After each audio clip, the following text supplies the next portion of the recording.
Shri Kamal Shah, Registrar of Cooperative Societies, to welcome Shri Jagdish Vishwakarma, Honorable Minister of State, Cooperation, Government of Gujarat.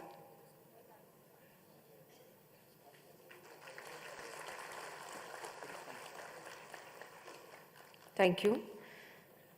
We now request Shri S.J. Solanki, Director of Agriculture, to welcome Shri Bachubhai Khabad, Honorable Minister of State, Agriculture, Government of Gujarat.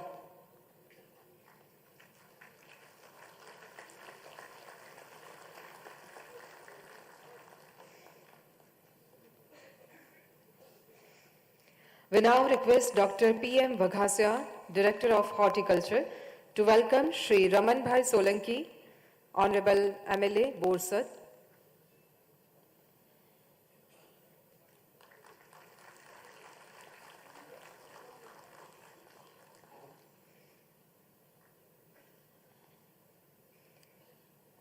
We now request Dr. Falguni Thakur, Director, Animal Husbandry, to welcome Shri Hasmukh Bhai Patel, Honorable President, District Panchayat, Anand.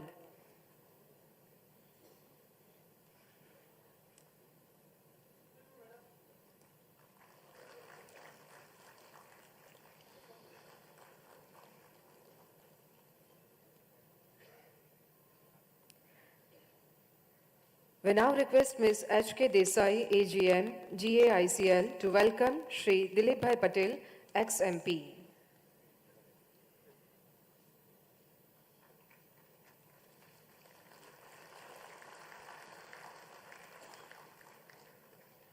We now request Shri B.M. Modi, Director of Gujarat Seed Certification Agency, to welcome Shri A.K. Rakesh, Additional Chief Secretary, Agriculture, Farmer Welfare and Cooperation Department, Government of Gujarat. We now request Shri P.S. Rabari, MD, Gujarat State Seed Corporation Limited, to welcome Dr. Raj Shekhar, Secretary, Agriculture, Government of Uttar Pradesh.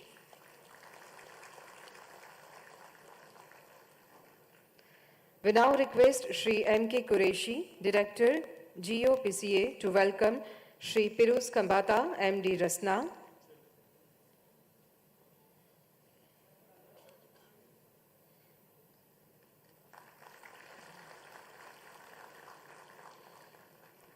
We now request Dr. Kiran Vasawa, Additional Director of Animal Husbandry, to welcome Professor Vasant Gandhi, Professor at IIM Ahmedabad.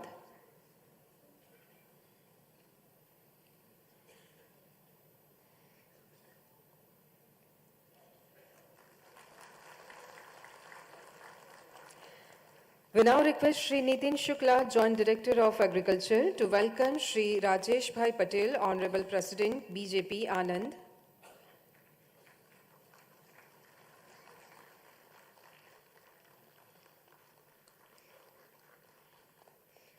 We now request Shri Manish Oza, Chief Finance Officer, Amul, to welcome Shri Kante Bhai Sodha Parmar, Vice Chairman, Amul Dairy, Anand.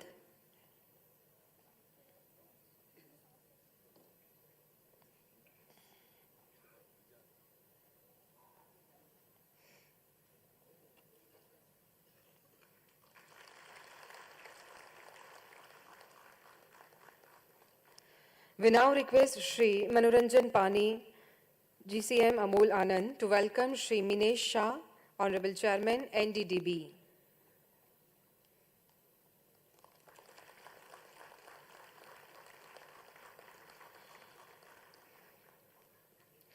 और अब मंच पर आसीन सभी गणमान्य अतिथियों के स्वागत के लिए हम अनुरोध करना चाहेंगे doctor NB. Prajapati, director animal husbandry, और doctor KG. Brahmakshatriya, joint director animal husbandry.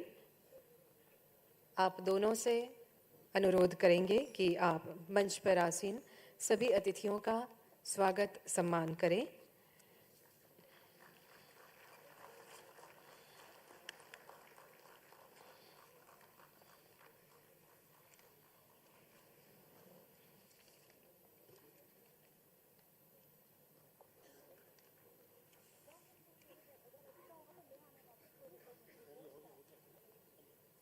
बहुत बहुत धन्यवाद।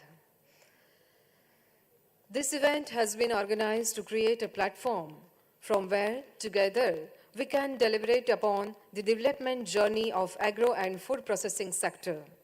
So let's begin this inaugural session with a thematic address by our esteemed guest who has been working since decades in the field of agribusiness. Ladies and gentlemen, please welcome Professor Vasant Gandhi, Professor at Center for Management in Agriculture, IIM Ahmedabad. Professor Vasant Gandhi, आइए तालियों के आदर के साथ उनका स्वागत करते हैं।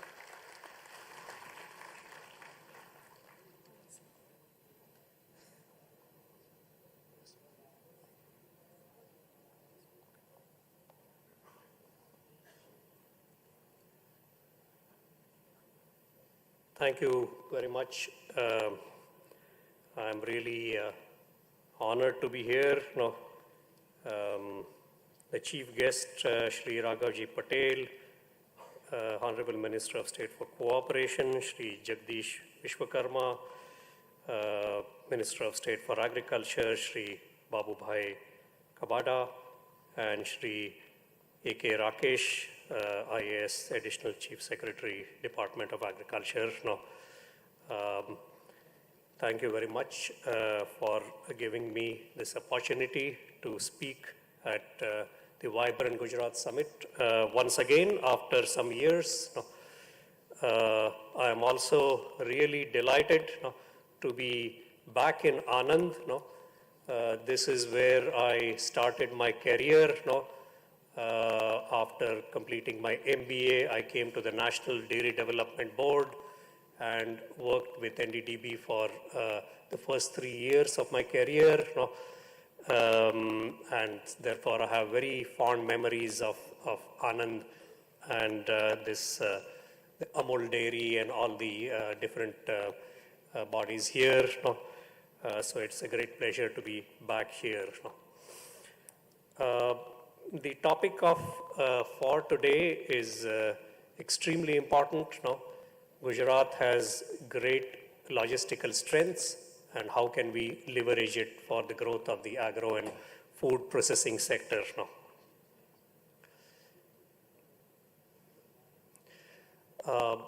So you may have learned that Gujarat has once again topped the country in logistics. Gujarat in the Leeds Index of efficiency, in the ease of logistics and movement, Gujarat came out the top, and this achievement is a result of proactive policies and infrastructure development taken up in Gujarat with the blessings of the Prime Minister and the Chief Minister over the years. Various projects for boosting ease of logistics include road modernization, double gauging of railways, new railway lines, and new terminals at the ports. Gujarat has a 1,600 kilometer long coastline and carries 40% of the country's cargo. It has built comprehensive logistics infrastructure, value chains with a vast network of road, rail connectivity, ports and jetties. The advantage of robust logistics infrastructure encourages and attracts various industries to Gujarat, including the food processing industries.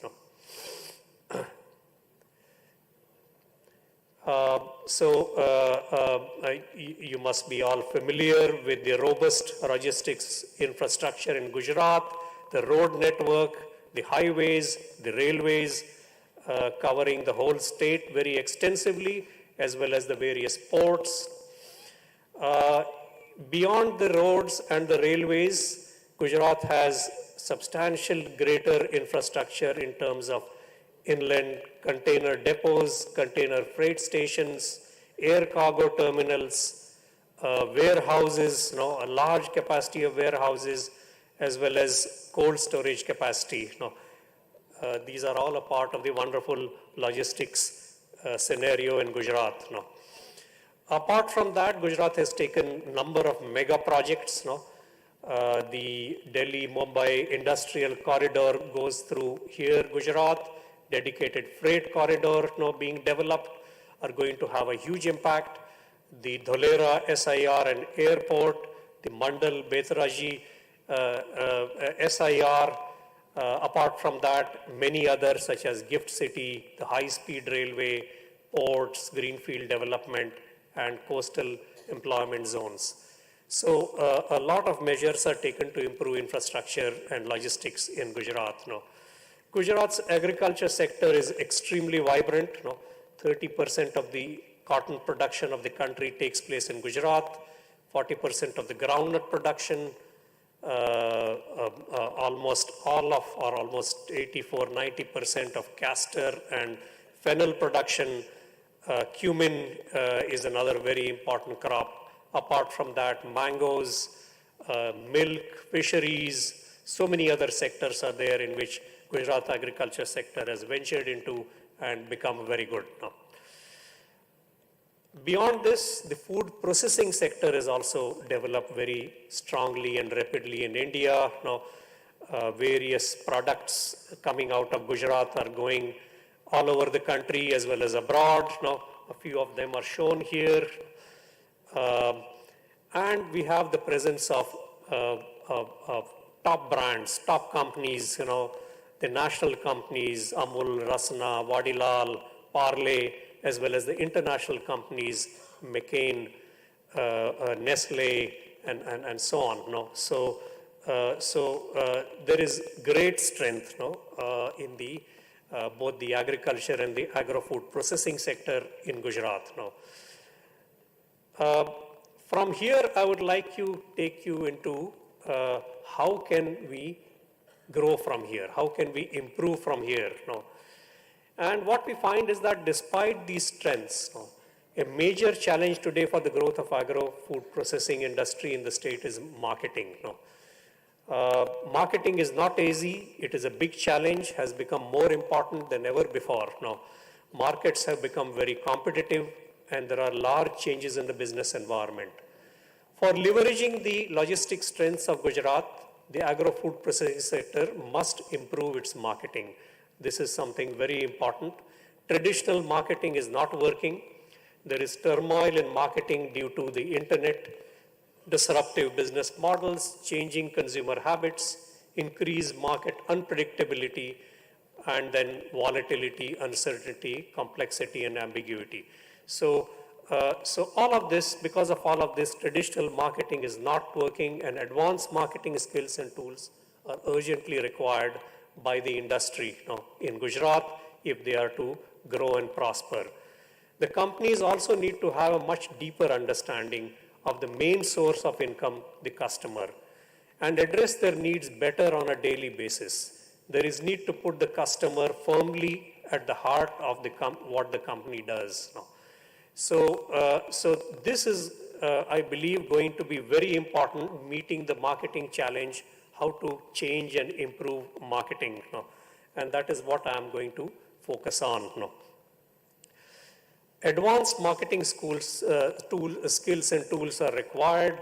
Some of the new skills that are required in marketing are neuroscience skills, predictive skills, innovation skills, and adaptability skills. And I will discuss each of these in my address. Also, new tools are required, not just product, but empathic product, not just price, but experiential price, ever-present place, and engaging promotion. It is predicted that better customer engagement will surpass productivity as the main driver of growth. So far, we think of productivity as the main driver of growth. Now it is going to be better customer engagement, better addressing the needs of the customer is going to be the main driver of growth. Let us look at some of these skills briefly. I will not go over all the points, but in terms of the start of marketing, everything a company offers should be seen through the eyes of the customer. And for this, data is required, and data is often collected through customer surveys or focus groups. However, it is found that it is not reliable, and this is the cause for many product failures. The experience is that customers do not fully understand what is making them buy or making choices. Besides, customers can't often convey the exact truth. And the result of this is a high rate of failure of new products that the industry faces. 80% fail or don't meet their objectives, and many startups fail in the marketplace. So neuromarketing has come about as a new field, started because marketing as practice does not work. And there is acceptance now of a more emotion-driven decision process rather than just rational. Most of the past marketing was based on the assumption that it is customers are rational. Well, that is not the case. Emotions are always there. Daniel Kahneman's Nobel Prize winning work, Thinking Fast and Slow, proves that. Neuroscience is an attempt to become better and more accurate in market research, and this includes various techniques, like EEG, fMRI, skin conductance, eye tracking, and so on. And at IIM Ahmedabad, we have a special lab, which companies can use to implement these techniques for whatever their purpose is. Through this, we can better predict product purchase decisions, consumer response to branding, packaging, pricing, communication, retail setup, website response, and so on. So this is the new skill that is required in marketing. Then one of the other major skills required is predictive skills. Data is dubbed as the new oil, and data strategies have always existed, but today with internet there is too much data. There is a lot of data which is called big data. And so if you look at this, what happens online every 60 seconds, millions of WhatsApp messages, thousands of emails, YouTube uploads are there, Twitter, WordPress, Instagram, Google. So much of information is getting generated all the time. And for a while, marketing was overwhelmed by this. It did not know how to use this data. Data has volume, data has variety, data has velocity coming quickly, and also veracity in terms of all of it is not reliable. So you have to filter. But now artificial intelligence powered marketing tools are available, which can use this data. Chatbots, ChatGPT, content curators, dynamic pricing models. These are both easy to access and affordable now, creating opportunity for businesses to reap the benefits of predictive analytics, even on a low budget, shoestring budget. This helps marketers to turn data into usable insights. And also many marketers are using social listening technologies to analyze social media conversations. Social listening tools are there, such as Brandwatch, Crimson Hexagon, Salesforce, and so on. With predictive marketing, one can accurately predict which marketing actions and strategies are most likely to succeed, and it can predict consumer behavior more accurately. The more you understand the customer, what they want, when and how, easier it is to reach them across channels. And predictive analytics can also drive automated segmentation, and this can be used for personalized messaging. Another important skill that is now required is innovation skills. And if you look at, there are lots of disruptions these days in the world, and disruptions are drastically changing the way we live and work. If you think of Google, WhatsApp, which were not there earlier, now these have come and they have completely changed the way we live and work. The question is, how do investors choose a company to invest heavily in? And the big factor here is customer loyalty. Great companies come out with great new products which loyal fans rush to buy. But these great new products need great innovation. And innovation is very important.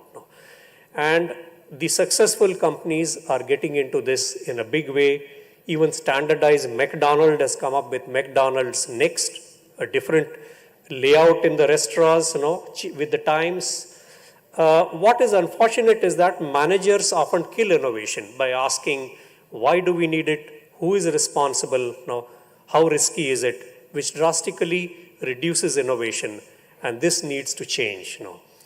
For example, everybody knows about the failure of Nokia. Nokia CEO said, we didn't do anything wrong, but somehow we lost. And this is something that will happen with more companies unless you innovate. Everyone has a substantial capacity for creativity and innovation, but it is suppressed. It needs to be invoked, and many techniques are available for this.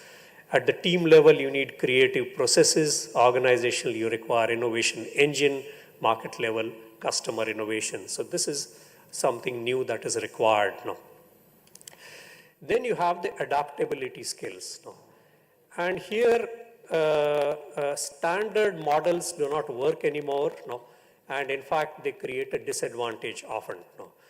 Nassim Nicholas Taleb's famous book, The Black Swan, the impact of the highly improbable, the sudden appearance of the black swan, is a classic one here, which points the direction that the black swan theory, that people tend to be overconfident and very comfortable in the status quo before a significant, unprecedented event wreaks havoc to the current ways and changes everything. So this is something that is frequently happening, and therefore adaptability is becoming very important. The surprising answer to uncertainty is not a different kind of strategy, but a different kind of thinking. And this is given in the analogy of foxes and hedgehogs. The fox knows many things, but the hedgehog knows only one big thing, the best. In a stable environment, the hedgehog will win, but in an uncertain, chaotic world, the fox wins, because he knows many things, and he tries many things. So one has to respond to this world of VUCA that is there, volatility, through increased agility, be ready to change, revise decisions. With uncertainty, one needs to increase sensitivity to information, constant vigilance, expanded knowledge is required. With complexity, you need to have more experts from different fields and places, restructure teams because multidisciplinary approach is better. And with ambiguity, one needs to experiment and learn by doing, and keep a portion of the budget for the black swans, which are almost invariably going to appear. So this is something that is very important that needs to be incorporated. Apart from this, there are tools that are required, and the 4 P's of marketing, famous 4 P's of marketing, need to change into 4 EPs. And what we find here is that empathy has become very important in business. Your business needs more empathy. Genuine empathy is good for business. For far too long, creating products has been a one-way process. A frequently ineffective approach, reflecting more what the company wants, can produce, and less what the customer really wants. This needs to change and move to a two-way process in which products and services target core customer needs, solve real customer problems, and address key customer pains. And this is what you find in the more successful companies of the world. The design concept can be applied here. The designer toolkit has empathy and experimentation is used to arrive at innovative solutions. What is also important is, from the point of view of empathy, warmth analysis happens faster in our brains than competence analysis. Between warmth and competence, warmth is the top determining factor in customer attitude towards brands. So with empathic products, marketers transmit more warmth towards their customers and connect better with them. There is also a much better way to deal with pricing, and often price is considered only a matter of economics, finance, and cost, but is very much a part of marketing. There has been important research on hidden psychology of value, psychology of price, yielding many principles. For example, rather than presenting one price, present 2 prices, like they did for a journal. 29 for online, 115 for print version. Everyone went for online. But when they put a third option, inserted at 125 for both online and print, 85%, 84% choose this option. No? So how you present your price is very important. No? And then similarly, there are other principles such as pain avoidance principle, no? Where you allow payment through other means rather than cash. No? Anchoring principle, in which you need to know what the anchor price customer has in mind and act accordingly.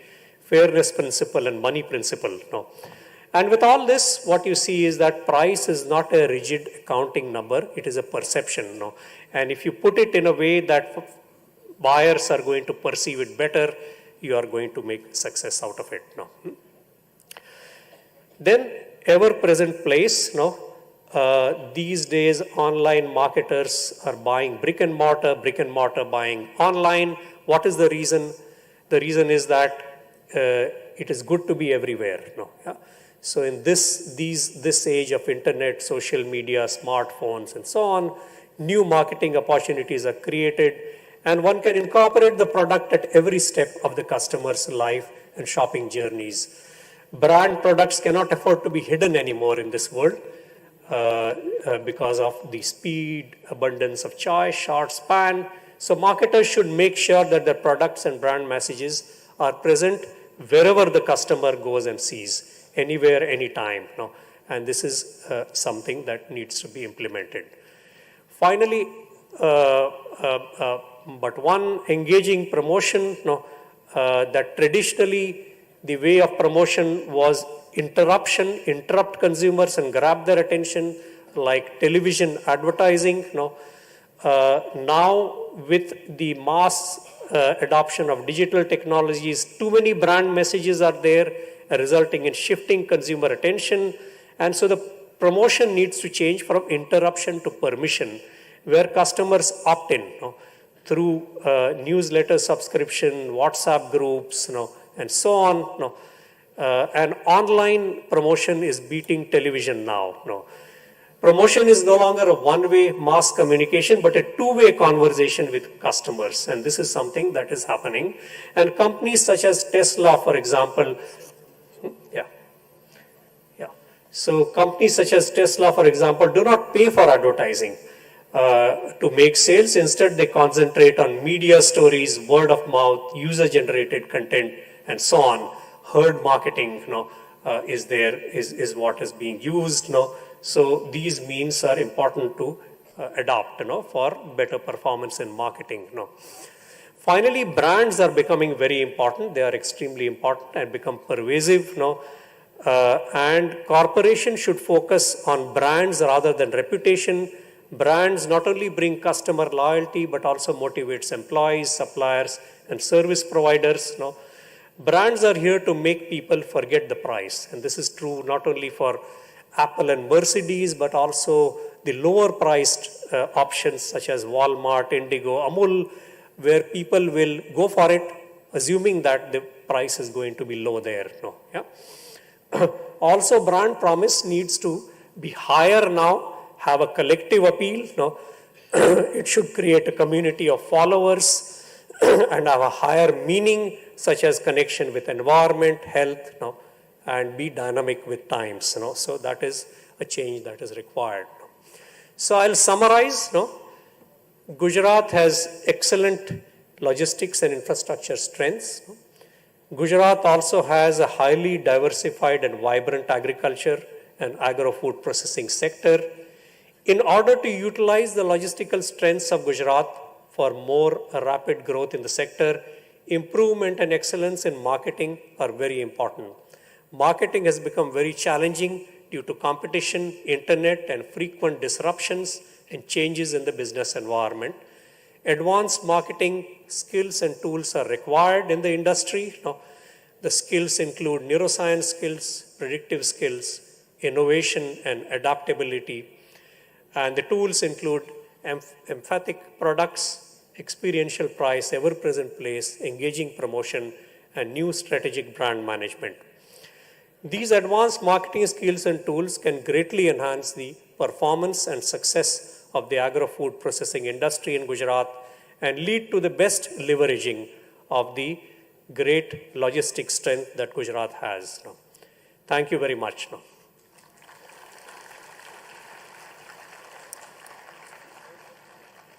Thank you, sir. In this pre-vibrant summit, we have a galaxy of speakers, so we request all our speakers to respect the time. Thank you. And now, ladies and gentlemen, we invite Mr. Piruz Khambata, Chairman and Managing Director of Rasna Private Limited, for his special address.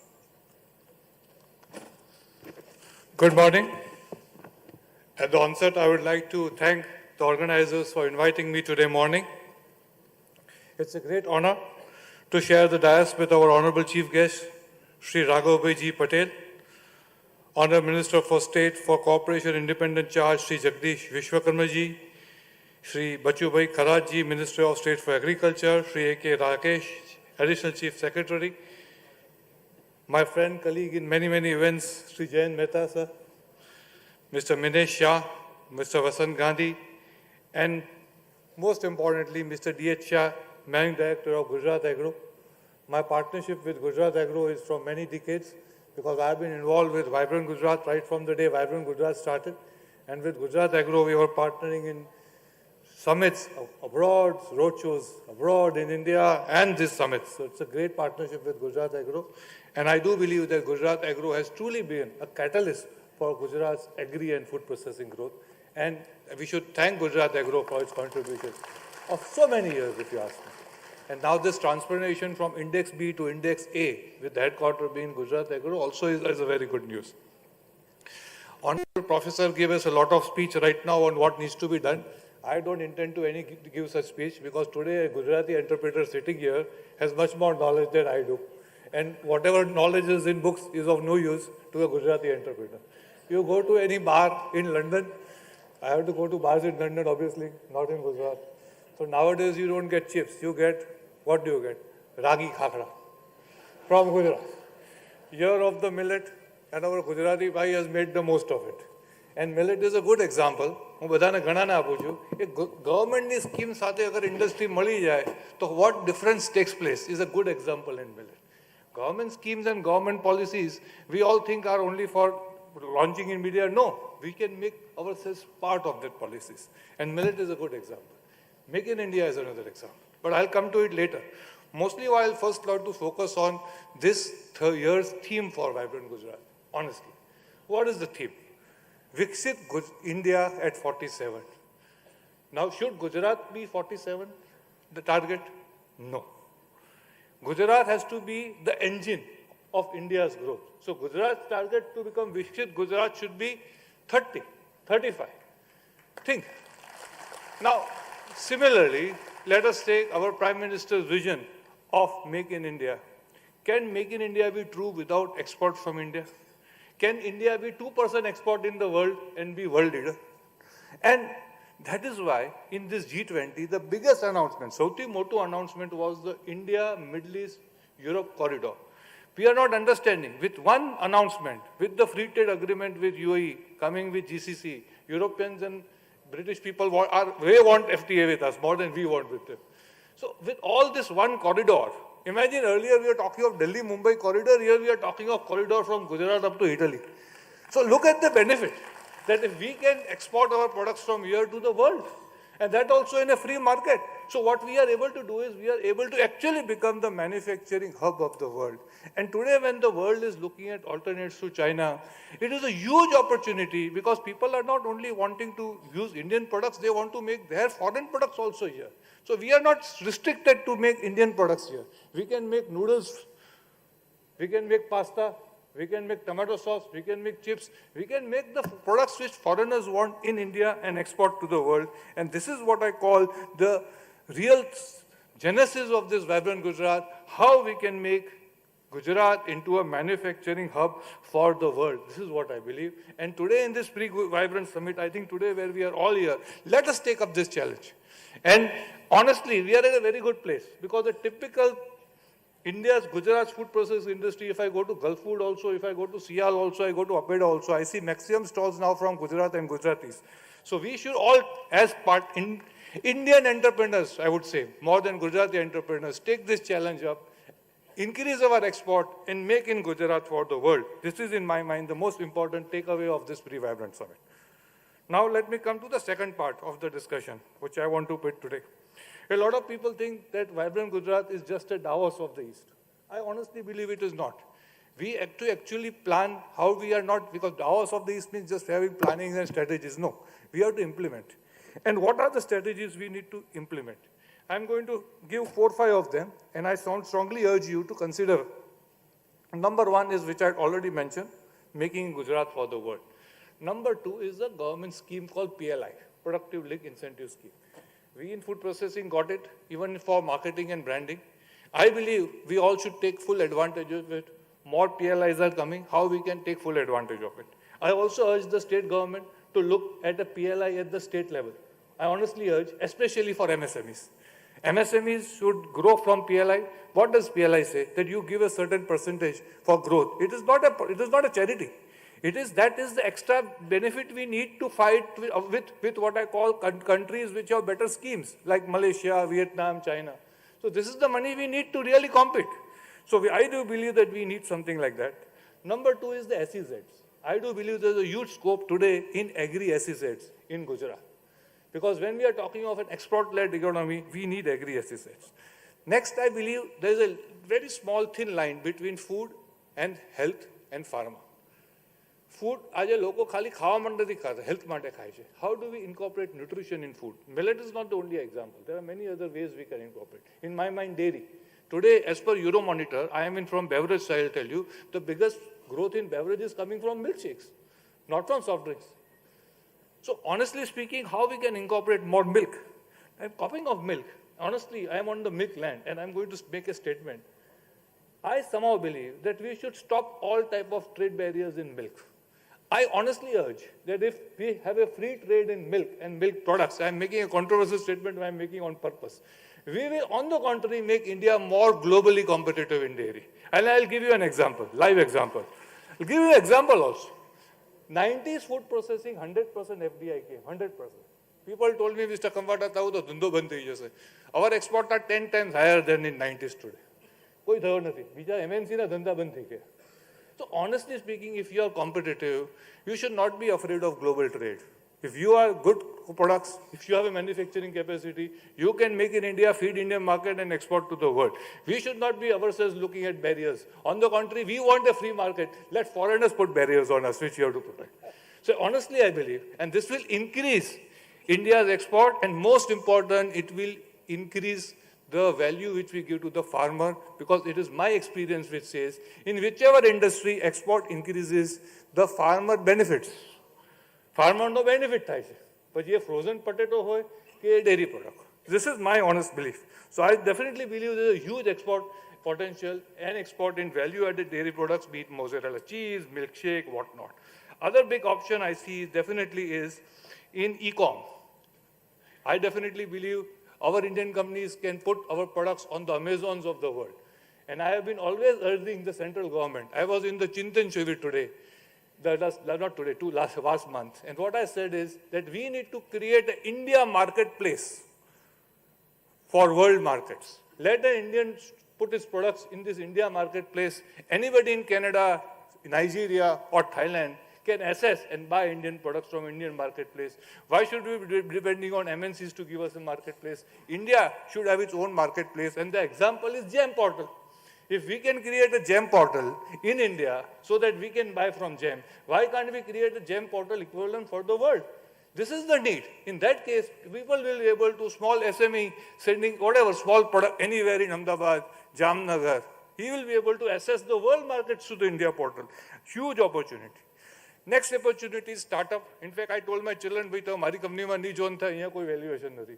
Novo innovative product banao, loko paisa aapse. Huge opportunity.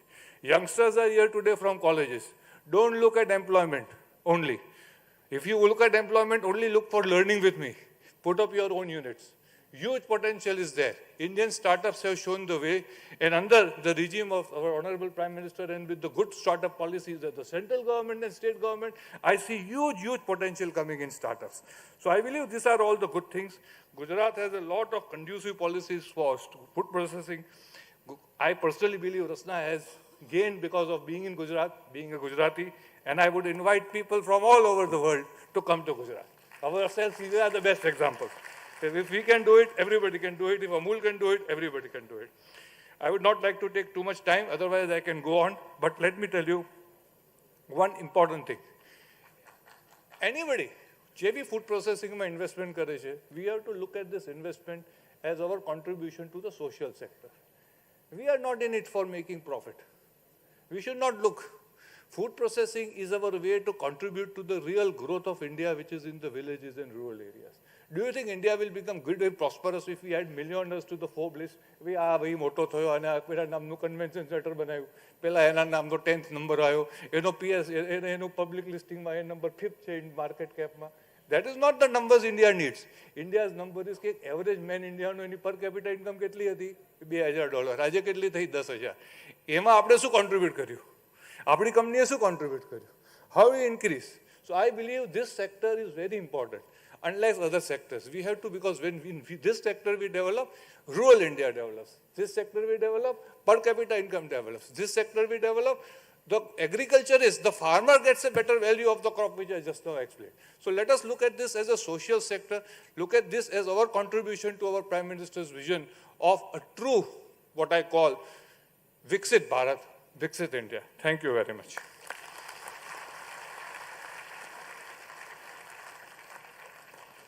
Thank you, sir, for your inspiring words.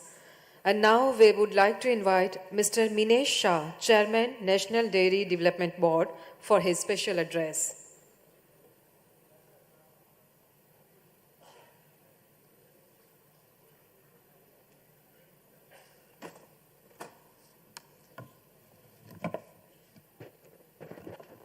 Good morning, Namaskar, Sri Raghavji Bhai Patel ji, Honorable Minister of Agriculture, Animal Husbandry, Cow Breeding and Fisheries, Government of Gujarat, Sri Jagdish Vishwakarma ji, Honorable Minister of State Cooperation, Government of Gujarat, Sri Bachubhai Khabat ji, Minister of State for Agriculture, Government of Gujarat, Sri Raman Bhai Solanki ji, Sri A.K. Ramesh, Additional Chief Secretary, Agriculture, Farmer Welfare and Cooperation Department, Professor Vasant Gandhi, Sri Piruz Kambata, Dr. Rajshekhar, Special Secretary, Government of UP, Sri Dilip Bhai Patel, Rajesh Bhai, Sri Kanti Bhai Parmar, Vice Chairman of Amul, Sri D.H. Shah, Managing Director, Gujarat Agro Industries Corporation, my friend Sri Jain Bhai, MD, GCMMF, Amit Bhai, MD, Amul, all the dignitaries sitting on the dais, all the my colleagues from the Anand ecosystem of institutions, NDDB, GCMMF, Amul, all government officials, आमंत्रित अतिथिगण, देवियों और सज्जनों, इस vibrant Gujarat global summit 2024 के तहत आज हम agro and food processing sector पर एक आयोजित प्री समिट कार्यक्रम में आप सभी के साथ मिलना और मेरे कुछ विचार आपके सामने रखना मेरे लिए बहुत ही एक प्रिविलेज मोमेंट है। 2003 में जब वाइब्रेंट गुजरात ग्लोबल समिट की शुरुआत हुई थी, तब से लेकर आज तक आई थिंक इस समिट ने न केवल हमारे देश में बट पूरे दुनिया में एक बिजनेस सेक्टर के लिए क्या नए आइडियाज़ होना चाहिए, क्या नए इनोवेशंस होना चाहिए, हमारी इंडस्ट्री का कैसे डेवलपमेंट होना चाहिए और सबसे महत्वपूर्ण इन सब को कैसे हम इंटरकनेक्ट कर सकते हैं, उसका एक बहुत अच्छा एक प्रतीक बन चुका है। और पिछले 2 दशकों में हमने जो देखा है, गुजरात एक पूरा ट्रांसफॉर्मल एक बिजनेस जर्नी जो गुजरात ने दिखाया है, इसमें इस समिट ने कहीं ना कहीं बहुत ही महत्वपूर्ण भूमिका निभाई है। हम जैसा जानते हैं, गुजरात आज हमारे देश की जीडीपी में ऑलमोस्ट एक ग्रोथ इंजन की तरह जा रहा है और उसका योगदान 8% से भी ज़्यादा है। भारत सरकार, प्रोफेसर गांधी ने बताया, भारत सरकार का जो एक logistic ease across different states, एक लीड जो रैंकिंग होती हैं, गुजरात लगातार कुछ पिछले सालों से उसमें बहुत ही अग्रेसर स्टेट बना हुआ है और जो इंडस्ट्रियलाइजेशन, एक ट्रांसपोर्ट एंड लॉजिस्टिक सेक्टर के डेवलपमेंट में एक अच्छी भूमिका निभा रहा है। प्रोफेसर गांधी ने बहुत डिटेल में बताया कि हमारी लॉजिस्टिक इकोसिस्टम कैसे वेल कनेक्टेड है, चाहे वो सड़कें हो, रेलवे हो, हवाई अड्डे हो या पोर्ट्स हो। हमारे राज्य में एक बहुत ही विशाल नेटवर्क है, जो राज्य के भीतर आपको ट्रांसपोर्ट करना हो या बाहर ले जाना हो, बहुत एक अच्छी तरह सारे इंडस्ट्री को एक अच्छा मीडियम प्रदान करता है।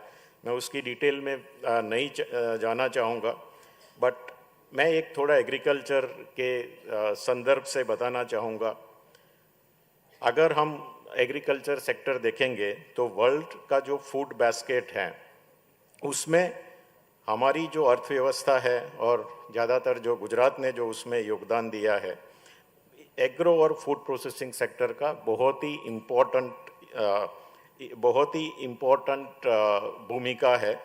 और दुनिया में आप देखेंगे, इंडिया बहुत सारी एग्रीकल्चर प्रोडक्ट, चाहे वो अनाज हो, फल, सब्जियां, मसाले, कपास, भारत एक बहुत ही अग्रगण्य देश है ये सारी चीज़ों में।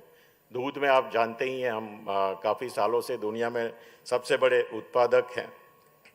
हम देखेंगे कि हमारे जो फूड बास्केट हैं उसमें आप फल या सब्जियां देखेंगे, 1950 के बाद हम आज ऑलमोस्ट 12 टाइम्स प्रोडक्शन कर रहे हैं।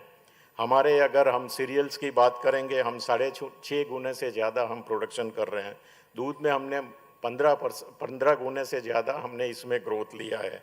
तो ये सब हमारी जो देश की एक फूड सिक्योरिटी है और एक न्यूट्रिशन जो देश को प्रोवाइड करना है, उसके लिए बहुत ही अच्छी भूमिका निभा रहा है। हमारा जो अभी फोकस है वो एग्रीकल्चर में एक जो सप्लाई चेन है उसकी कहीं ना कहीं एक प्रॉब्लम है, एक चैलेंज हम फेस कर रहे हैं।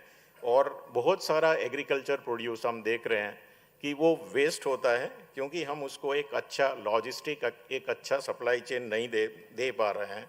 तो उससे जो हमारा जो आर्थिक नुकसान हो रहा है उसको हम अगर देखेंगे तो गुजरात में आपके पास अमूल का मॉडल है।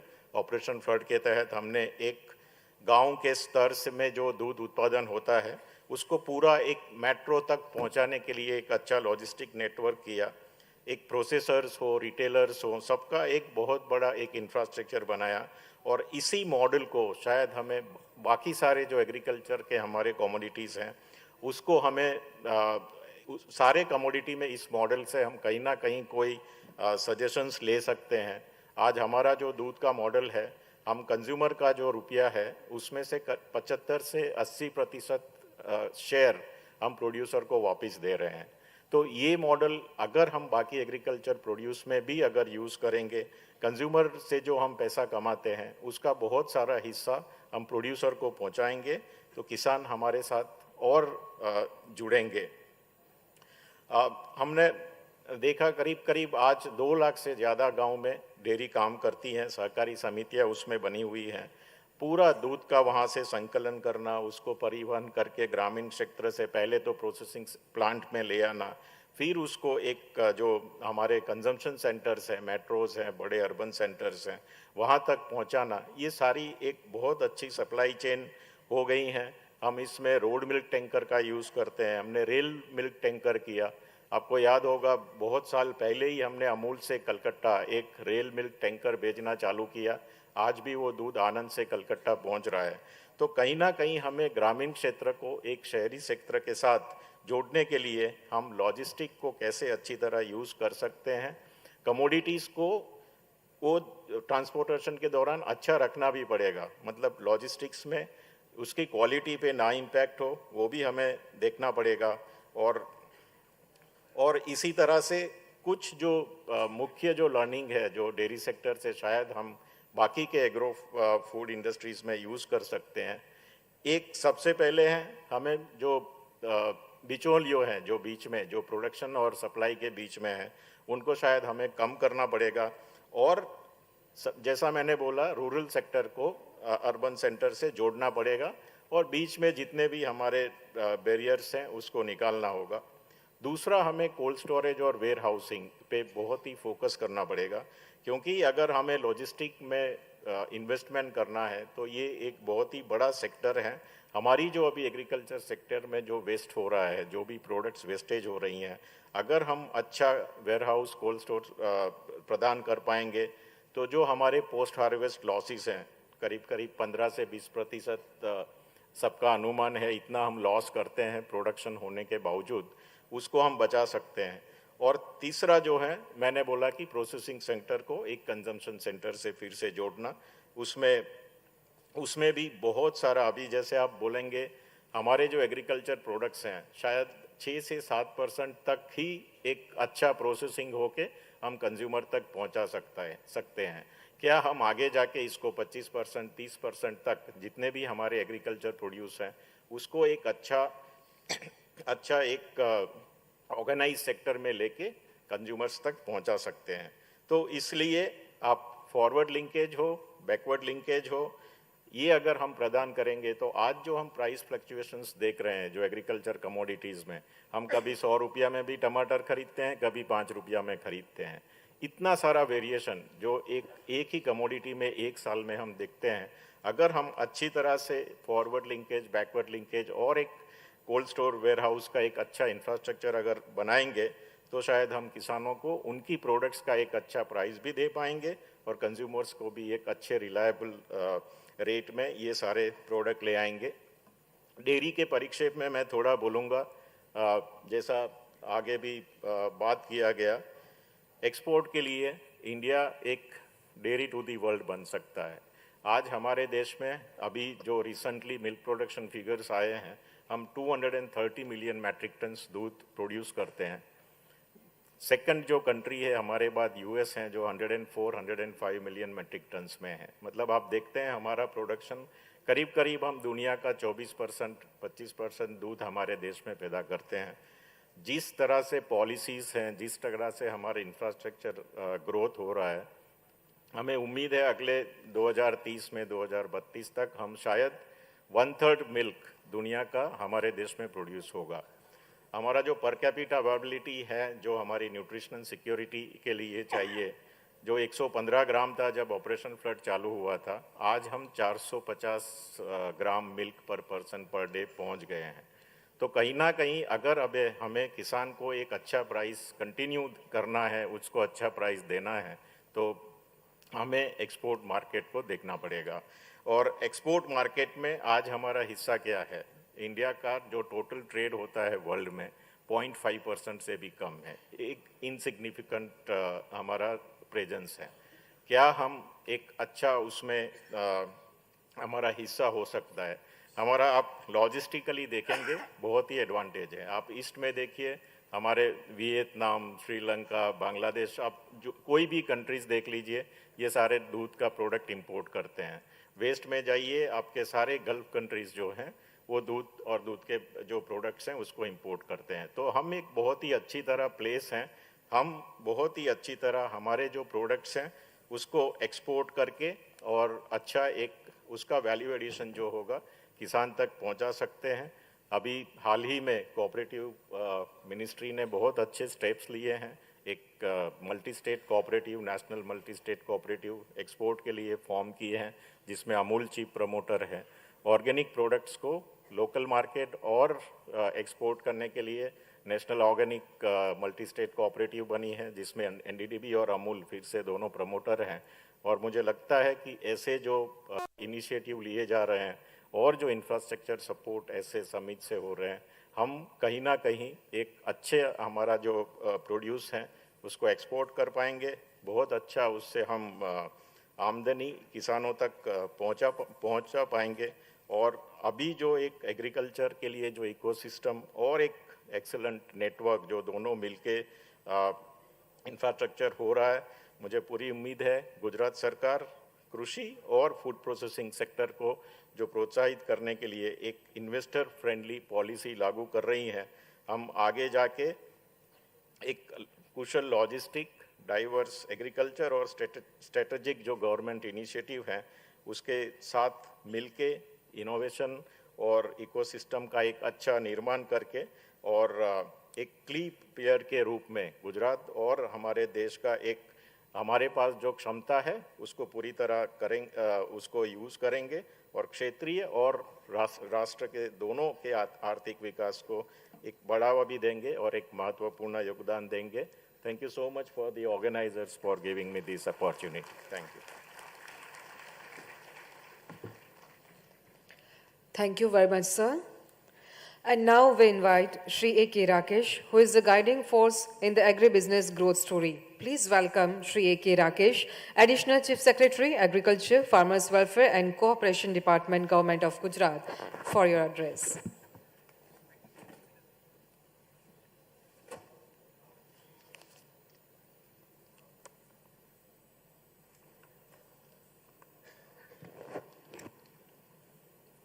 Good morning to all of you. Namaste. Honorable ministers present on the dais, Shri Raghavji Bhai Patel, Shri Jagdish Vishwakarma, Shri Bachu Bhai Khabar, Deputy Chief Whip, District Panchayat President, dignitaries present on the dais, dignitaries present in the audience, media persons, delegates from different sectors in the field of agriculture and food processing. I also, first of all, welcome all of you. And I'm also thankful to the speakers before me. Professor Gandhi, he covered all the aspects of food processing business in a very comprehensive manner. Dr. Minesh Shah, Piruj Khambata, all of them have given their angle to it. And looking to the fact that we are running behind schedule by at least 15 minutes, I have many things to say here. I have a lot of statistics, I have a lot of numbers with me, but I'll cut my speech short and only dwell very briefly on what the government has done to promote agriculture. Because basic जो raw material है food processing का, वो basic agriculture से आता है और अच्छी quality का रॉ मटेरियल अवेलेबल होगा और अच्छे दाम पे अवेलेबल होगा तो नेचुरली फूड प्रोसेसिंग इंडस्ट्री करने वाले जो लोग हैं, जो इन्वेस्ट करने वाले लोग हैं, वो अट्रैक्ट होंगे। तो उस एंगल से सिर्फ मैं थोड़ी बात करूंगा।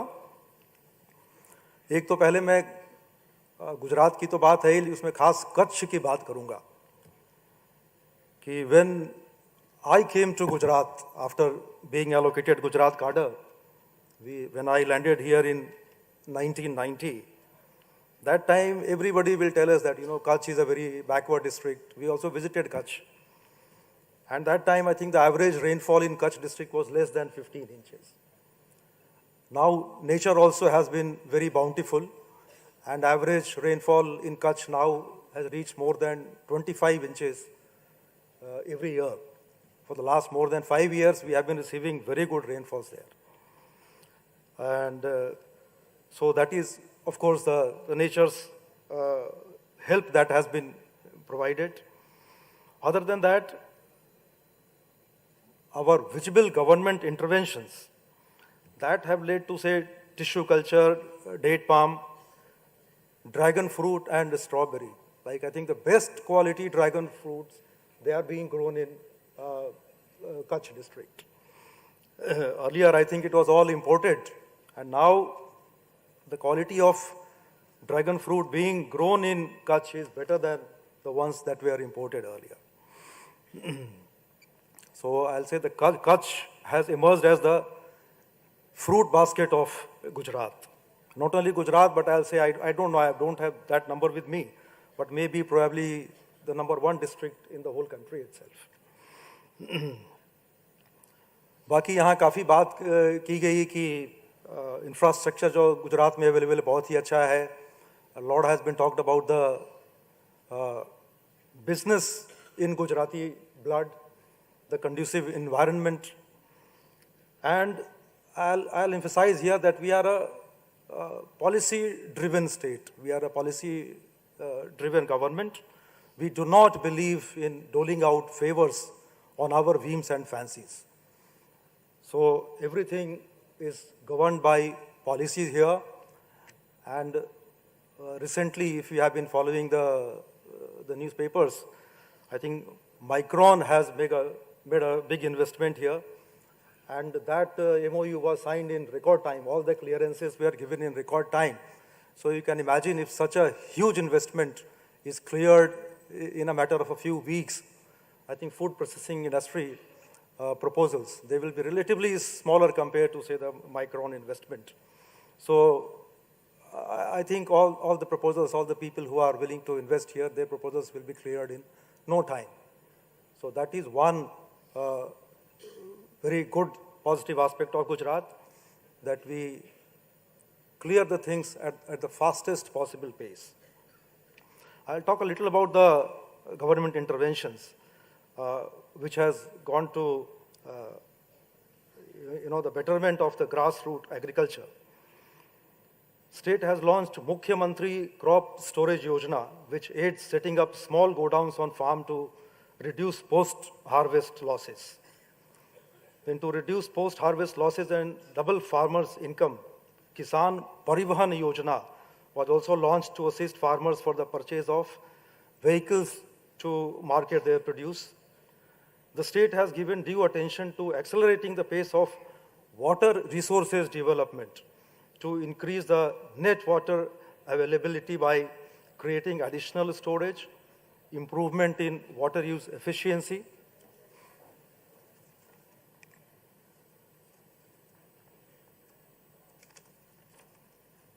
bridging the gap between the irrigation potential created and its utilization, restoration and modernization of old irrigation system, participation in water conservation programs, among other initiatives to save, conserve, and judiciously use water for crop irrigation.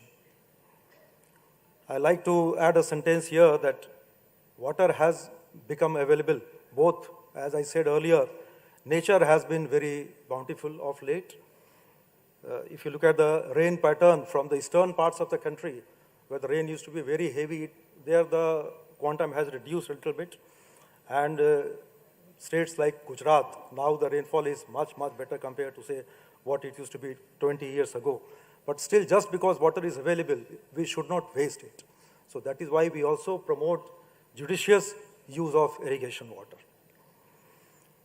The state has recognized the need for increasing water use efficiency through micro-irrigation systems and is implementing the micro-irrigation scheme through the Gujarat Green Revolution Company. More than 20 lakh hectares have been covered under micro-irrigation. Realizing the importance of horticulture in agriculture growth, the state has formed the Gujarat State Horticultural Mission for growth in the field of horticulture through development of post-harvest infrastructure and marketing facilities. With a major focus on mango, chiku, amla, banana, papaya, lime, cumin, fennel, flowers, and medicinal and aromatic crops. Under Indo-Israel collaboration, the state has set up 6 centers of excellence and 4 new centers of excellence are in the process of being set up. These centers provide training and financial support for the use of technology to enhance production and quality of horticultural crops. Gujarat, being a state with a huge coastline of 1,600 kilometers, accounting for more than 25% of mainland India, has been the top producer of marine fish in the country. It accounted for 18.80% of total marine fish production in India. The Gujarat government has taken various steps and initiatives to promote food processing sector in Gujarat, including initiating, as was said earlier, establishment of Index A. This will be a dedicated cell for promotion of food processing. Western Freight Corridor and Delhi-Mumbai Expressway will also prove beneficial to the state for industrial and agriculture development in a big, big way. With world-famous breeds of cattle and buffalo having immense potential of milk production, Gujarat is the third largest producing state in India. Gujarat is also renowned for its robust dairy industry, with Amul being a prominent player, not just in the state, but also on the national and international stage. We all working together in sync will create a resonance that will catapult the agri and food processing sector to the trajectory of super fast growth. With these words, I invite you to become a part of the Gujarat growth story. Thank you. Jai Hind.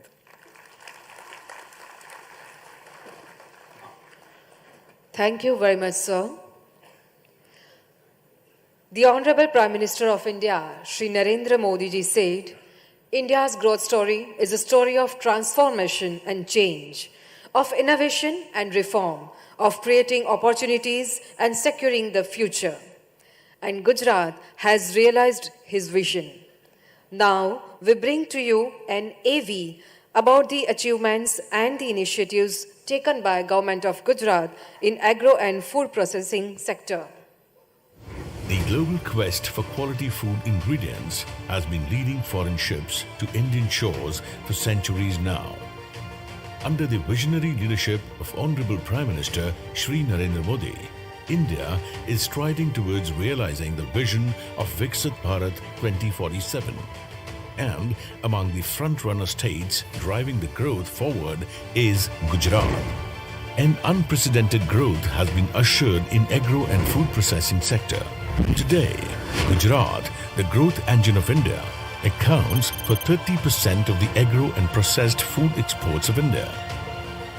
Agro और food processing industry निवेश में गुजरात का हिस्सा देश में सबसे अधिक है। आज गुजरात में 30,000 से अधिक फूड प्रोसेसिंग यूनिट्स काम कर रहे हैं। Under the able leadership of Honorable Chief Minister Shri Bhupendra Patel, Gujarat is opening doors to the world. Come, invest in the agro and food processing sector of Gujarat, a growing powerhouse. In last 2 decades, Gujarat's agro sector has witnessed profound transformation. This transformative journey has witnessed an average annual growth of 123% in horticulture production over the past 15 years. Divided in 8 agroclimatic zones, Gujarat takes pride in being a leading producer of many diverse crops in India, thus offering a basket of opportunities to investors. The 1,600-kilometer long coast belt is significant to Gujarat's blue economy, contributing 19% of the marine production of the country and advancing brackish water aquaculture farming. With over 10 million milch animals, Gujarat contributes to over 8% share to India's milk production. Led by the cooperative dairy movement, the state has covered a path of efficient milk accessibility chain and value-added products nationally and globally. Gujarat has embraced the resurgence of millets and natural farming practices. Value addition to these produce has a huge potential waiting to be unleashed. A strategically planned ecosystem accentuates Gujarat's strengths for agro and food processing sectors. A robust network of air, rail,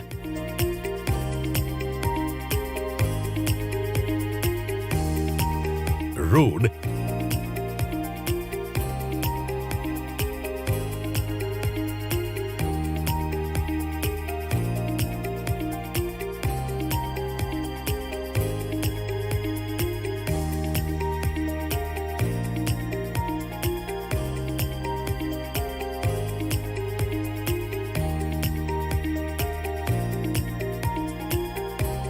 and ports.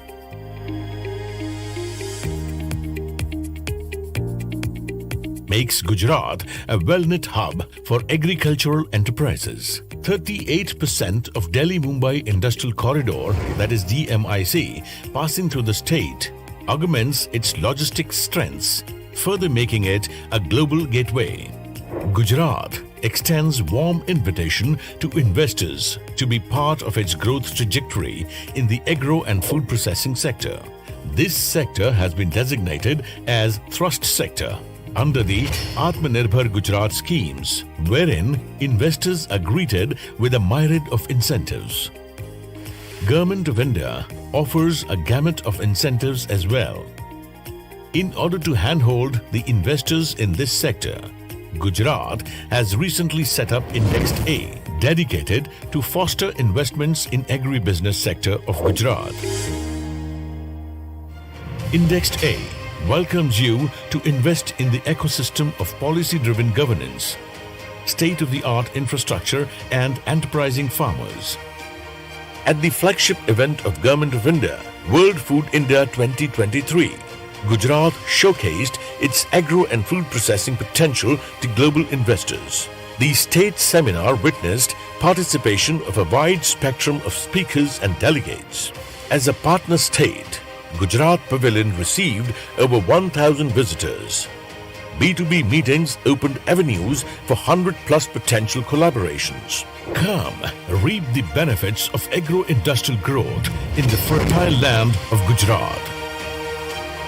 Come, invest in the agro and food processing sector of Gujarat, a growing powerhouse.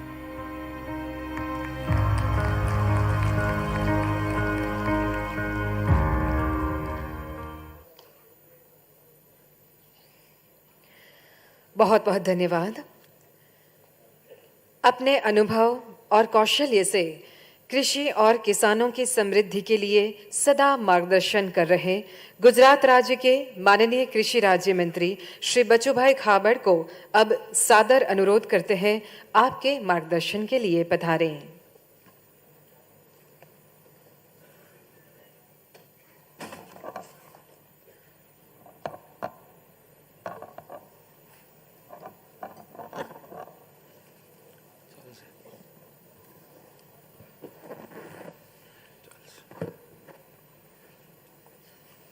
आज के pre vibrant summit में उपस्थित हमारे गुजरात के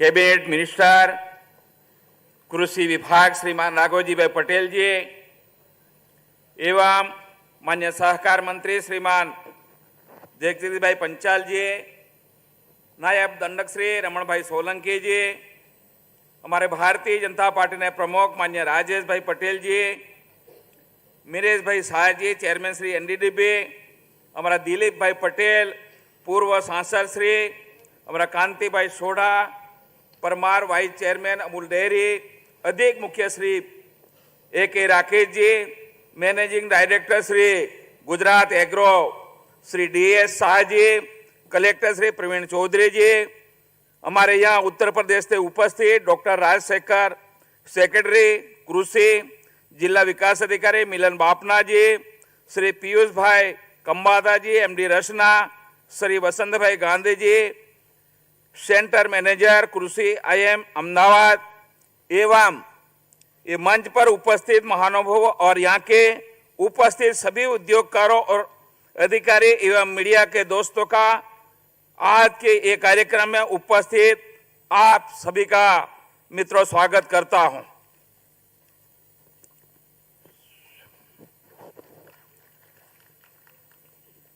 vibrant Gujarat global summit की कल्पना 2003 में गुजरात के तत्कालीन माननीय मुख्यमंत्री श्री और आज के वर्तमान माननीय प्रधानमंत्री श्री नरेंद्र भाई मोदी जी ने की थी। वाइब्रेंट गुजरात ग्लोबल समिट आज बिजनेस नेटवर्किंग, ज्ञान साझा करने और व्यापक सामाजिक आर्थिक विकास के लिए रणनीति साझेदारी के लिए सबसे प्रतिष्ठित वैश्विक मंचों में एक बन गया है। माननीय प्रधानमंत्री जी की इस विरासत को आगे बढ़ाते हुए उनके मार्गदर्शन और गुजरात के माननीय मुख्यमंत्री श्री भूपेंद्र भाई पटेल के नेतृत्व में गुजरात सरकार जानकारी 2024 में वाइब्रेंट गुजरात ग्लोबल समिट के 10वें संस्करण का आयोजन कर रही है। मुझे ये बात से कहते हुए खुशी होती है कि वाइब्रेंट गुजरात ग्लोबल समिट तहत आज अमूल आनंद डेयरी में agro and fruit processing sector को बढ़ावा देने के लिए प्राइवेट वमिट समिट का आयोजन किया गया है। एग्रो एंड फूड प्रोसेसिंग क्षेत्र गुजरात के आर्थिक विकास में प्रमुख योगदान करने वाले क्षेत्र में एक है और ये माननीय प्रधानमंत्री श्री की विकसित भारत की 2047 में दृष्टिकोण में भी योगदान हो रहा है। फसलों की वैश्विकता मजबूत बुनियादी का ढांचा अनुकूल नीतियों विविध संसाधनों की उपलब्धता के कारण Gujarat agro and fruit processing के लिए बहुत अनुकूल है। गुजरात राज्य औद्योगिक और कृषि विकास के साथ देश के विकास में भागीदार बन रहा है।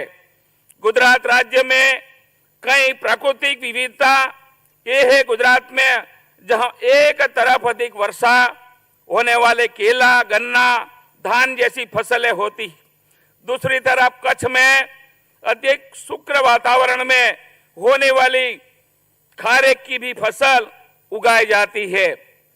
इसी वजह से गुजरात को 8 एग्रो क्लाइमेटिक जोन में विभाजित किया है। गुजरात में प्राकृतिक वातावरण की विविधता के कारण 40 के ज्यादा विभिन्न प्रकार के अनाज, तिलहन, दलहन, फल, सब्जियां और मसाले की पाक की खेती हो जाती है। कृषि के क्षेत्र में राज्य सरकार द्वारा किए गए कई कदमों आगे सहाय योजना के कारण गुजरात राज्य देश में कृषि क्षेत्र में अग्रिम राज्य बन गया है। गुजरात राज्य के विविध फसलों के उत्पादन के बारे में बात करें तो 2001-2 में कुल अनाज फैसले का उत्पादन 45.15 लाख मीट्रिक टन था, वो 2022-23 में बढ़कर 27.22 लाख मीट्रिक टन हो गया है, जो 93% की वृद्धि दर्शाता है। 2001-2 में कुल फसलों का उत्पादन 3.69 लाख मीट्रिक टन था, वो 2022-23 में बढ़कर 17.93 लाख मीट्रिक टन हो गया है, जो 386% की वृद्धि दर्शाता है। 2001-2 में कुल तिलहन फसलों का उत्पादन 36.30 लाख मीट्रिक टन था, वो 2022-23 में बढ़कर 72.52 लाख मीट्रिक टन हो गया है, जो 99% की वृद्धि आज बताता है। कपास गुजरात की मुख्य फसल रही है। 2001-2 में पहले कपास की कीट और रोग समस्या को कारण उत्पादन कम हुआ था। तकनीक और अपनी टेक्नोलॉजी के बारे में बीटी कपास की किस्मों को मान्यता देने के बाद और गुजरात के सही मार्गदर्शन प्रदर्शन करने की वजह से 2001-2 में कपास का उत्पादन 17 लाख गांठ था, वो 2022-23 में बढ़कर 1 लाख गांठ का आज हो गया, वो 488% की बढ़ती दर्शाता है। आज गुजरात राज्य कपास के उत्पादन के मामले में दूसरे स्थान पर और देश के कुल उत्पादन का 24% उत्पादन कर रहा है। राज्य सरकार किसानों को बुआई से लेकर बिक्री तक की विविध चरणों की सहायता प्रदान कर रही है। आजकल मजदूरों की कमी की वजह से विभिन्न कृषि गतिविधियों के आसान और अधिक कुशल बनाने के लिए किसान को कृषि में अधिकतम मशीनीकरण अपनाना आवश्यक है। आधुनिक मशीन उपकरणों की लागत अधिक होती है, इसलिए गुजरात सरकार द्वारा खेती की गतिविधियों के लिए ट्रैक्टर और आधुनिक उपकरण पर सहायता दी जाती है। इसके लिए इस साल में 700 करोड़ से ज्यादा का बजट का प्रावधान गुजरात सरकार ने किया है। पिछला सालों में जलवायु परिवर्तन के कारण राज्य में कई बार भारी बारिश, चक्रवात, बिन मौसमी बारिश जैसी कई प्राकृतिक आपदाएं आती है। उसमें सरकार प्रभावित किसानों की मदद और सहायता के लिए कृषि सहाय पैकेज की तुरंत घोषणा करती है ताकि किसानों की आय प्रभावित न हो। पिछले सालों में 86 लाख किसानों को 10,000 करोड़ से भी ज्यादा रकम की सहायता राज्य सरकार ने की है। बाजार मूल्य कम होने की स्थिति में सरकार की किसानों ने न्यूनतम समर्थन मूल्य पर फसलें खरीद करने को ये आय को सुरक्षित करने के राज्य में कृषि उत्पादन के बागबानी फसलों का भी महत्वपूर्ण योगदान रहा है। बागबानी फसलों की प्रति हेक्टेयर पैदाश पर अधिक होने से किसानों का रुझान उनकी ओर बढ़ रहा है।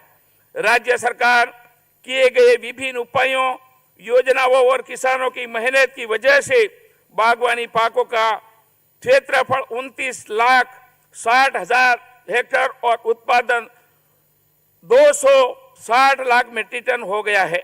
हमारे आदिवासी भाई बहनों भी पारंपरिक खेती के स्थान पर काजू, पपीता, आम, चीकू, भिंडी, बैगन, टमाटर जैसी फसलें उगा रहे हैं। कच्छ के सूखे इलाके आज पपीते, कमल और अनार के बागों में तब्दील हो रहे हैं। गुजरात के एकमात्र हिल स्टेशन सापुतारा के पास स्ट्रॉबेरी लगाई जाती है और अच्छी गुणवत्ता वाली स्ट्रॉबेरी सापुतारा, आहवा, वघाई जैसे प्रमुख स्थानों पर किसानों द्वारा बिक्री की जाती है। हमने कृषि एवं बागवानी उत्पादन में उल्लेखनीय प्रगति की है। अब मूल्यवर्धन और मार्केटिंग का समय है। एग्रो एंड फूड प्रोसेसिंग क्षेत्र में पैदावार के स्थिर और कुशल आपूर्ति बनाए रखने, हार्वेस्ट के बाद नुकसान को कम करने और कीमतों को नियंत्रित करने में महत्वपूर्ण भूमिका निभाता है एवं रोजगार के पर्याय अवसर पैदा करते हैं। भारत के कृषि निर्यात में गुजरात का प्रमुख योगदान रहा है। राज्य की कृषि उपज साथ ही प्रोसेसिंग फूड विश्व स्तर पर निर्यात के लिए जाती है। यह क्षेत्र राज्य की समग्र आर्थिक वृद्धि को बनाए रखने और बढ़ाने में महत्वपूर्ण भूमिका निभाता है। एग्रो एंड फूड प्रोसेसिंग क्षेत्र में रॉ मटेरियल की आपूर्ति मौसमी होती है, उस बारिश पर निर्भर है। इसलिए इस क्षेत्र के विकास के लिए विशेष अलग से विचार विमर्श की जरूरत है। इस क्षेत्र में छोटे बड़े सारे निवेशों के लिए समान अवसर मिले। इंडेक्स ये संस्थागत तरीके से एग्रो एंड फूड प्रोसेसिंग क्षेत्र को सही गति प्रदान करने के लिए हमने agro business extension bureau index A की स्थापना की है। हमारे पास पहले से ही इंडेक्स बी का अनुभव है, जो गुजरात सरकार का सिंगल विंडो क्लियरेंस और निवेश के अवसरों की तलाश कर रहे हैं, निवेशों को सुविधा प्रदान करते हैं। इसको ध्यान में रखते हुए हमने गुजरात में एग्रो फूड प्रोसेसिंग क्षेत्र में निवेश को बढ़ावा देने के लिए इंडेक्स ए की स्थापना की है। मुख्य वाइब्रेंट समिट के हिस्से को रूप में कृषि व्यवस्थापन और खाद्य प्रसंस्करण क्षेत्र पर एक पूर्व वाइब्रेंट समिट आयोजन किया जा रहा है। इस आयोजन का उद्देश्य कृषि व्यवसाय क्षेत्र में नई पहल का मार्ग प्रस्ताव करने के लिए विचार मंथन और विचारों के आदान प्रदान के लिए एक मंच तैयार करना है। इंक्यूबेशन सेंटर नए स्टार्टअप के सफलता की बातें, कल्चर के नियंत्रण दृष्टिकोण द्वारा निकास, सप्लाई चेन मैनेजमेंट ऐसे विविध विषय है जिस पर उद्योग, शैक्षणिक संस्थान और सरकार के वक्ता अपने अनुभव साझा करेंगे और अपने विचारों करेंगे। गुजरात सरकार एग्रो एंड फूड प्रोसेसिंग क्षेत्र में गुजरात का समर्थन देखने के लिए आगे वाले सभी लोग का स्वागत करते हैं। गुजरात का कृषि विभाग हमारे आदरणीय प्रधानमंत्री जी के आत्मनिर्भर भारत और लोकल फॉर वोकल के दृष्टिकोण को साकार करने के लिए सर्वोत्तम नीतियां, प्रोत्साहन और व्यावसायिक स्थितियां प्रदान करके एक व्यवसाय अनुकूल वातावरण बनाने की और प्रतिबद्धता और अग्रसर है। कृषि और खाद्य संस्करण क्षेत्र में आने वाले वर्षों में गुजरात में कई नई परियोजना आ रही है, जैसे FMC, fast moving consumer goods उत्पादों के लिए खाद्य विनिर्माण उद्योग, विदेशी प्रौद्योगिकरण आधारित ब्लूबेरी वृक्षारोपण परियोजना, डेयरी उत्पादन प्रसंस्करण संयंत्र प्रस्तावित करने की परियोजना को कोल्ड स्टोरेज दर्शाने की संयम आदि। इसमें कृषि क्षेत्र में, कृषि और खाद्य प्रसंस्करण क्षेत्र में रोजगार के नए अवसर सूचित होंगे, जो हमारे देश के युवाओं का डेमोग्राफिक डिवीजन पूरा उपयोग करे, विकसित बनाने की और आगे बढ़े।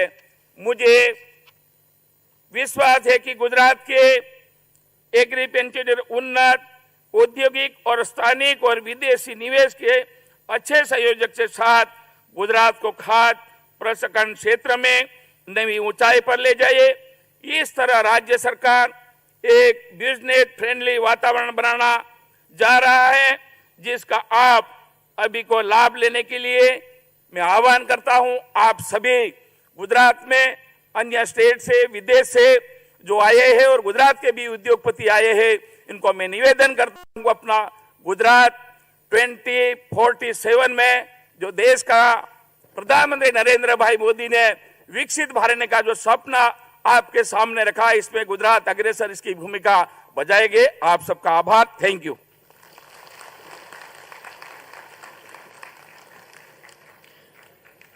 धन्यवाद माननीय मंत्री महोदय।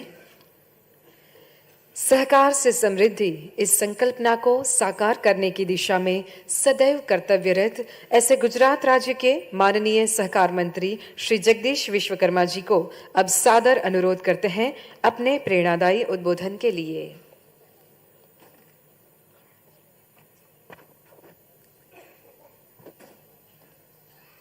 आज के इस प्री वाइब्रेंट समिट के अंदर उपस्थित गुजरात राज्य सरकार के एग्रीकल्चर मिनिस्टर श्री राघवजी भाई, श्री बच्चू भाई, श्री रमण भाई, श्री हसमुख भाई, पूर्व मंत्री Shri Dilip bhai, Shri A K. Rakesh and other dignity and on the dais and off the DISE.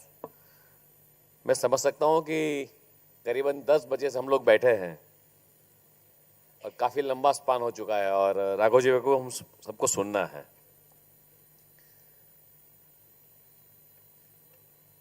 हम लोग 20 साल पीछे थोड़ा चलते हैं कि why we are coming here today और क्यों प्री वाइब्रेंट समिट की जरूरत पड़ी। जब देश के यशस्वी वड़ा प्रधान नरेंद्र मोदी जी ने 2003 के अंदर जब पहला वाइब्रेंट समिट अहमदाबाद के टाउन हॉल में किया था, तब करीबन 300 से 400 लोग थे और उस वक्त गुजरात की चैलेंज काफी थी। आज मुझे बरोबर याद है उस वक्त गुजरात के अंदर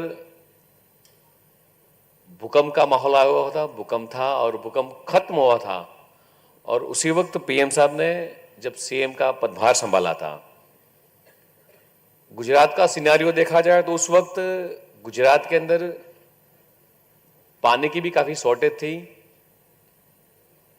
चैलेंजेस काफी थे गुजरात के पास। घर घर हर गांव तक शायद बिजली भी नहीं पहुंची थी। उसी वक्त गोधरा कांड भी हुआ था। तो गुजरात खड़ा कैसे हुआ?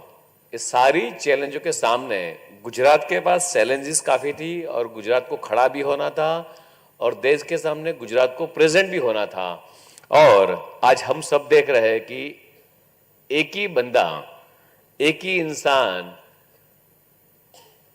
पूरे देश के अंदर नहीं कर पूरी दुनिया के अंदर उन्होंने कुछ करके दिखाया है। आज गुजरात का सिनेरियो देखा जाए तो गुजरात के अंदर काफी फ्रेंड्स हैं, जितने भी मेरे पहले के जितने भी स्पीकर थे उन्होंने फूड एग्रो के लिए बताया कि भाई फूड इंडस्ट्रीज क्या है। हम सबको पता है जिस इंडस्ट्री से हम लोग आ रहे हैं, हम सबको पता है कि फूड इंडस्ट्रीज क्या है। मगर मैं इतना कहना चाहूंगा कि आज गुजरात के अंदर 20 साल के अंदर पिन से लेकर प्लान तक सारी चीजें मैन्युफैक्चरिंग हो रही है। सेगमेंट वाइज इंडस्ट्रीज आज गुजरात के अंदर डेवलप हुई है।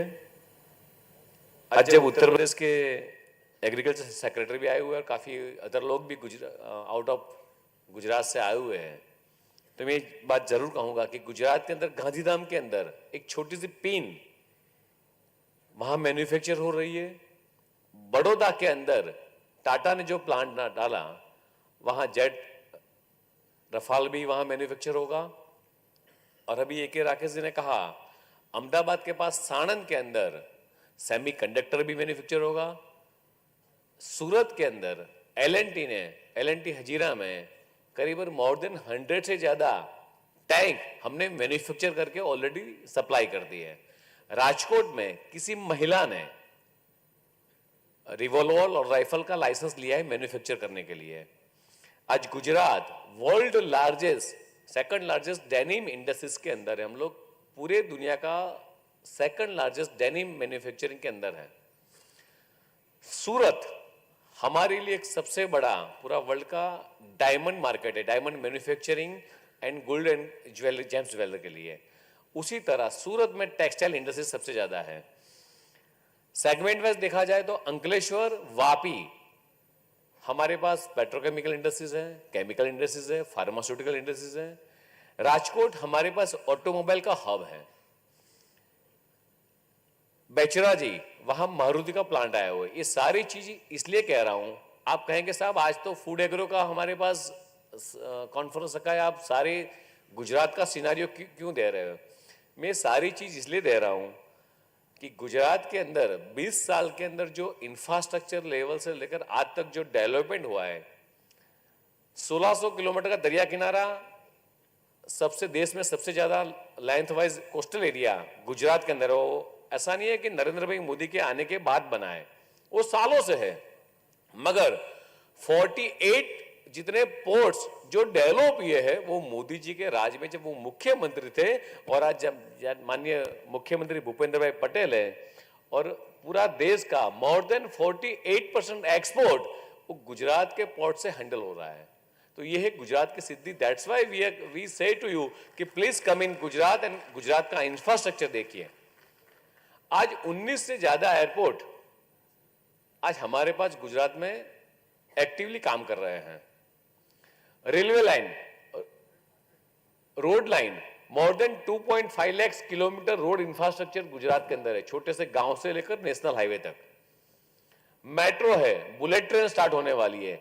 सारी की सारी चीजें आज गुजरात के अंदर है।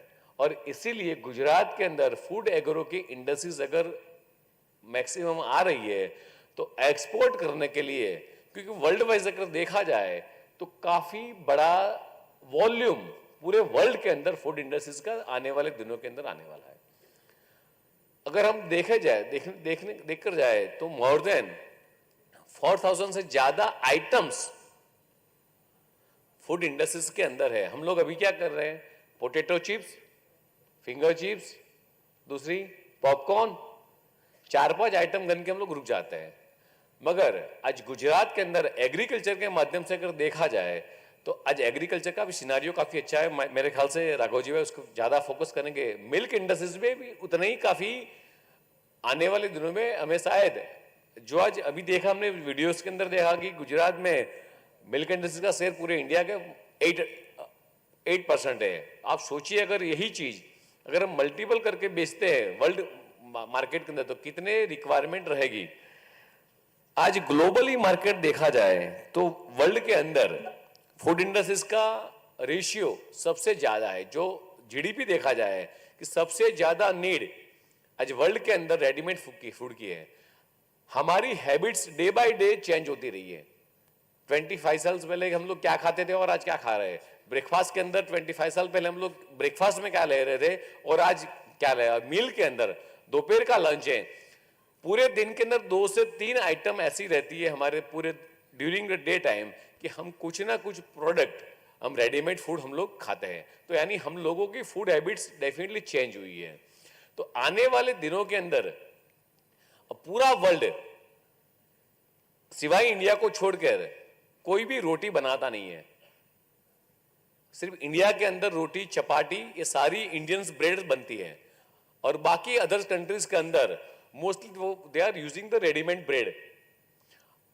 ब्रेड की अगर बात की जाए तो गेहूं मिलते हैं 8 रुपीज के जी, अच्छे से गेहूं लो 12 रुपीज के जी ले लेते हैं, और ब्रेड का एक छोटा सा पैकेट, एक ब्रेड का छोटा सा पैकेट 10 रुपया 12 रुपये में आता है, जिसके अंदर 200 ग्राम ब्रेड आती है। आप सोचिए मार्जिन कितना बड़ा हुआ, फूड इंडस्ट्रीज का मार्जिन कितना बड़ा हुआ, और फूड सामने दिखे तो फूड इंडस्ट्री का वॉल्यूम कितना बड़ा है। 800 करोड़ पृथ्वी पर 800 करोड़ लोग हैं, तो उनका रोज का ब्रेड का कंज्यूमशन कितना बड़ा हुआ। पोटैटो चिप्स की बात करते हैं, पोटैटो का प्राइस क्या है 7-8 रुपए के जी, और फिंगर चिप्स और पोटैटो चिप्स जब बेचते हैं तो एक पैकेट के अंदर मेरे ख्याल से 25 ग्राम 35 ग्राम एक पोटैटो चिप्स के अंदर, उसका प्राइस क्या है 10 रुपया 20 रुपया। तो आप समझ लीजिए कि पोटैटो चिप्स जो 35 ग्राम की पैकेट जो 10 या 20 रुपए में बिकती है, और पूरे 1 केजी पोटैटो लेने जाते हैं हम लोग 10 या 12 रुपये में आते हैं, तो हमारे पास प्रॉफिटेबल रेशियो काफी बड़ा है। आने वाले दिनों के अंदर फूड सेगमेंट के अंदर मेरे ख्याल से सबसे ज्यादा तक आने वाले दिनों के अंदर है। इसके साथ साथ हम लोगों को यह भी देखना होगा कि आज वर्ल्ड एक और से वरीड भी है, हेल्थ कॉन्शियस के लिए। आज जितने भी फूड इंडस्ट्रीज के लोग आए हुए, डायस पर जो भी लोग बैठे हैं, हम लोगों को सारी ये चीजें ये मायने भी रखने पड़ेगी कि food industry, readymade food industries के हिसाब से ह्यूमन पर, हेल्थ पर क्या इफेक्ट हो रही है, वो हिसाब से इंडियन ट्रेडिशनल के हिसाब से हमें फूड डेवलप करने पड़ेंगे। आज हम लोग क्या कर रहे हैं, सिर्फ नकल कर रहे हैं, सिर्फ कॉपी कर रहे हैं कि फॉरेन के अंदर ये ब्रेड चल रही है, मेयोनीज चल रहा है, ये चीज चल रही है, तो हम लोग हमारी फूड हैबिट जाने बिना, हमारा एनवायरनमेंट जाने बिना यहाँ फूड डेवलप करते हैं। तो सबसे पहले हम लोगों को इंडियन की जो रिक्वायरमेंट्स हैं, यहाँ के जो फूड हैबिट्स के, वो हिसाब से हमें फूड्स को भी उसी दिशा के अंदर डेवलप करने पड़ेंगे। तो इसके लिए हमें सबसे ज्यादा इनोवेशन की जरूरत पड़ेगी। फूड इंडस्ट्रीज में जितना भी हम लोग प्रमोशन करेंगे, तो सिर्फ फूड इंडस्ट्रीज का प्रमोशन होगा ऐसा नहीं है, सिर्फ एग्रीकल्चर का प्रमोशन होगा ऐसा नहीं है, साथ में पैकेजिंग इंडस्ट्रीज का प्रमोशन होगा, साथ में लेबर्स का होगा, साथ में प्रिंटिंग स्टेशनरी होगा। काफी चीजें ऐसी है कि फूड के साथ रिलेवेंट अलग अलग नंबर ऑफ बिजनेस जो है उसका भी प्रमोशन साथ साथ में होगा। तो मेरे ख्याल से ऐसी कई चीजें हैं जो हम लोगों को एक इंडस्ट्रीज के आने से, अगर मारुति इंडस्ट्रीज बेचरा जी के पास आई तो ऑन पेपर मारुति में भी 27,000 लोग वर्क कर रहे हैं, मगर डायरेक्ट और इनडायरेक्ट मोर देन 1.5 लाख लोगों को वहां जॉब अपॉर्चुनिटीज मिली है। मारुति का प्लांट कंस्ट्रक्शन हाउस से लेकर मारुति बाहर प्रोड्यूस होती है वहां तक। उसी तरह अगर फूड एग्रो इंडस्ट्रीज यहां मैक्सिमम आती है तो उसके रिलेवेंट जितने भी अदर बिजनेस है, वो सारे बिजनेस के अंदर मेरे ख्याल से सबसे ज्यादा प्रमोशन और बूमिंग पीरियड आने वाला है आने वाले दिनों के अंदर। आज ये प्री समिट के अंदर काफी लोग बाहर से भी आए हुए हैं। मेरे ख्याल से इस पर गौर करना चाहिए कि इंडियन ट्रेडिशनल के हिसाब से इंडिया को और गुजरात को और बाहर विदेश के अंदर क्या क्या रिक्वायरमेंट्स है, अगर हम लोग एक बार सेग्रीगेट कर पाएंगे तो यही फोकस हम लोग आने वाले दिनों के अंदर हमारे फूड इंडस्ट्रीज में भी ये टेक्निक और ये स्टार्टअप में हम लोग शायद प्रमोशन कर पाएंगे।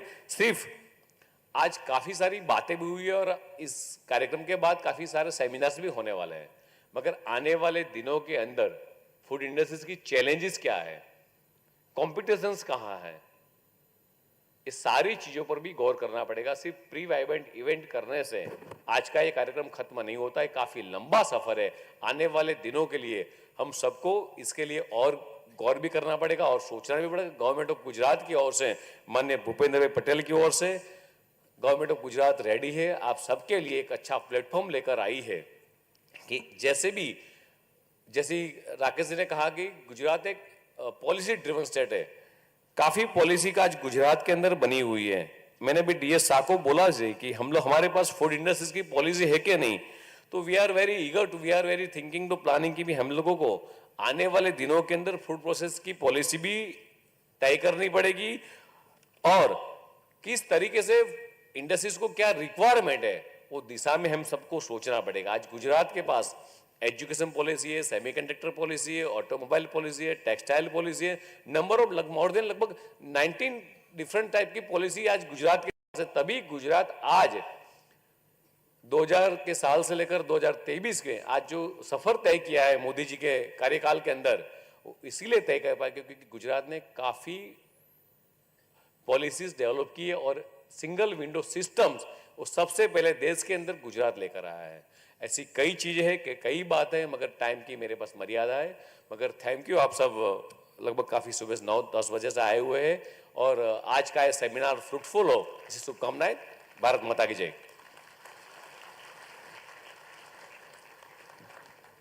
बहुत बहुत धन्यवाद माननीय मंत्री महोदय आपका। हम सब के लिए अपार प्रसन्नता की बात है कि आज के इस कार्यक्रम में मुख्य अतिथि के रूप में पधारे हैं माननीय मंत्री श्री राघवजी भाई पटेल, जो आज अपने करकमलों से मोबाइल वेटरनरी यूनिट को भी फ्लैग ऑफ कराएंगे। जमीन से जुड़े और जमीनी विषयों को अपनी अनूठी सूझबूझ से सुलझाने में समर्थ ऐसे कृषि, पशुपालन, गौ संवर्धन और मत्स्य पालन विभाग के हमारे माननीय मंत्री श्री राघवजी भाई पटेल को आइए तालियों की गूंज के साथ आमंत्रित करते हैं अपने मार्गदर्शन के लिए।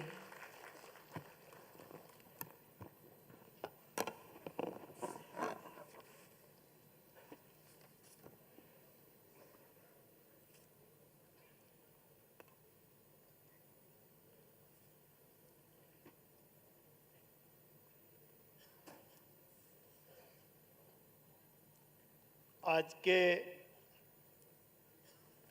इस महोत्सव प्री वाइब्रेंट समिट 2023 के अवसर पर हमारे यहाँ उपस्थित रहे आदरणीय मंत्री महोदय श्री जगदीश भाई विश्वकर्मा जी, माननीय मंत्री श्री बच्चू भाई खाबड़ जी, हमारे विधानसभा के नायब दंडक श्री रमण भाई सोलंकी जी, हमारे जिला भारतीय जनता पार्टी के प्रमुख राजेश भाई पटेल जी, जिला पंचायत के प्रमुख हसमुख भाई पटेल जी, हमारे अधिक मुख्य सचिव श्री कृषि पशुपालन श्री ए.के. राकेश जी, उत्तर प्रदेश से आए हुए एग्रीकल्चर सेक्रेटरी श्री राजशेखर जी, हमारे यहाँ का पूर्व सांसद और पूर्व मंत्री दिलीप भाई पटेल जी,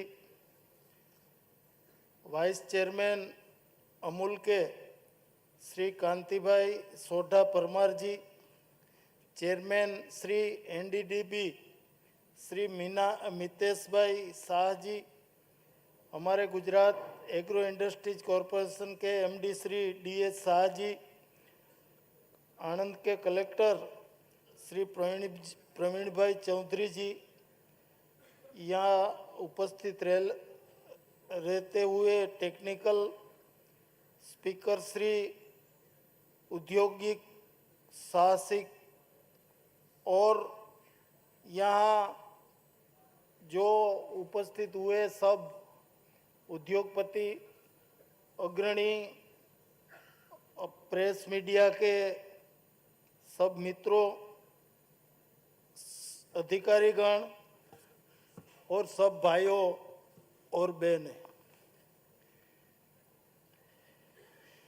ये गुजरात राज्य के ये आनंद प्रदेश ने देश को सरदार पटेल जैसा लौह पुरुष और त्रिभुवनदास पटेल जैसे सहकारी क्षेत्र के महान लीडर्स दिए हैं।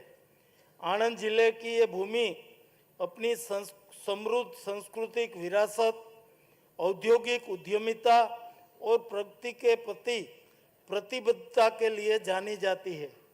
इस गौरवशाली भूमि पर आज आयोजित एग्रो एंड फूड प्रोसेसिंग क्षेत्र पर प्री वाइब्रेंट समिट न केवल हमारे किसानों को भविष्य को बेहतर बनाने के लिए है, बल्कि हमारे देश और राज्य की खाद्य सुरक्षा एवं आर्थिक समृद्धि सुनिश्चित करने के लिए भी बहुत महत्वपूर्ण है।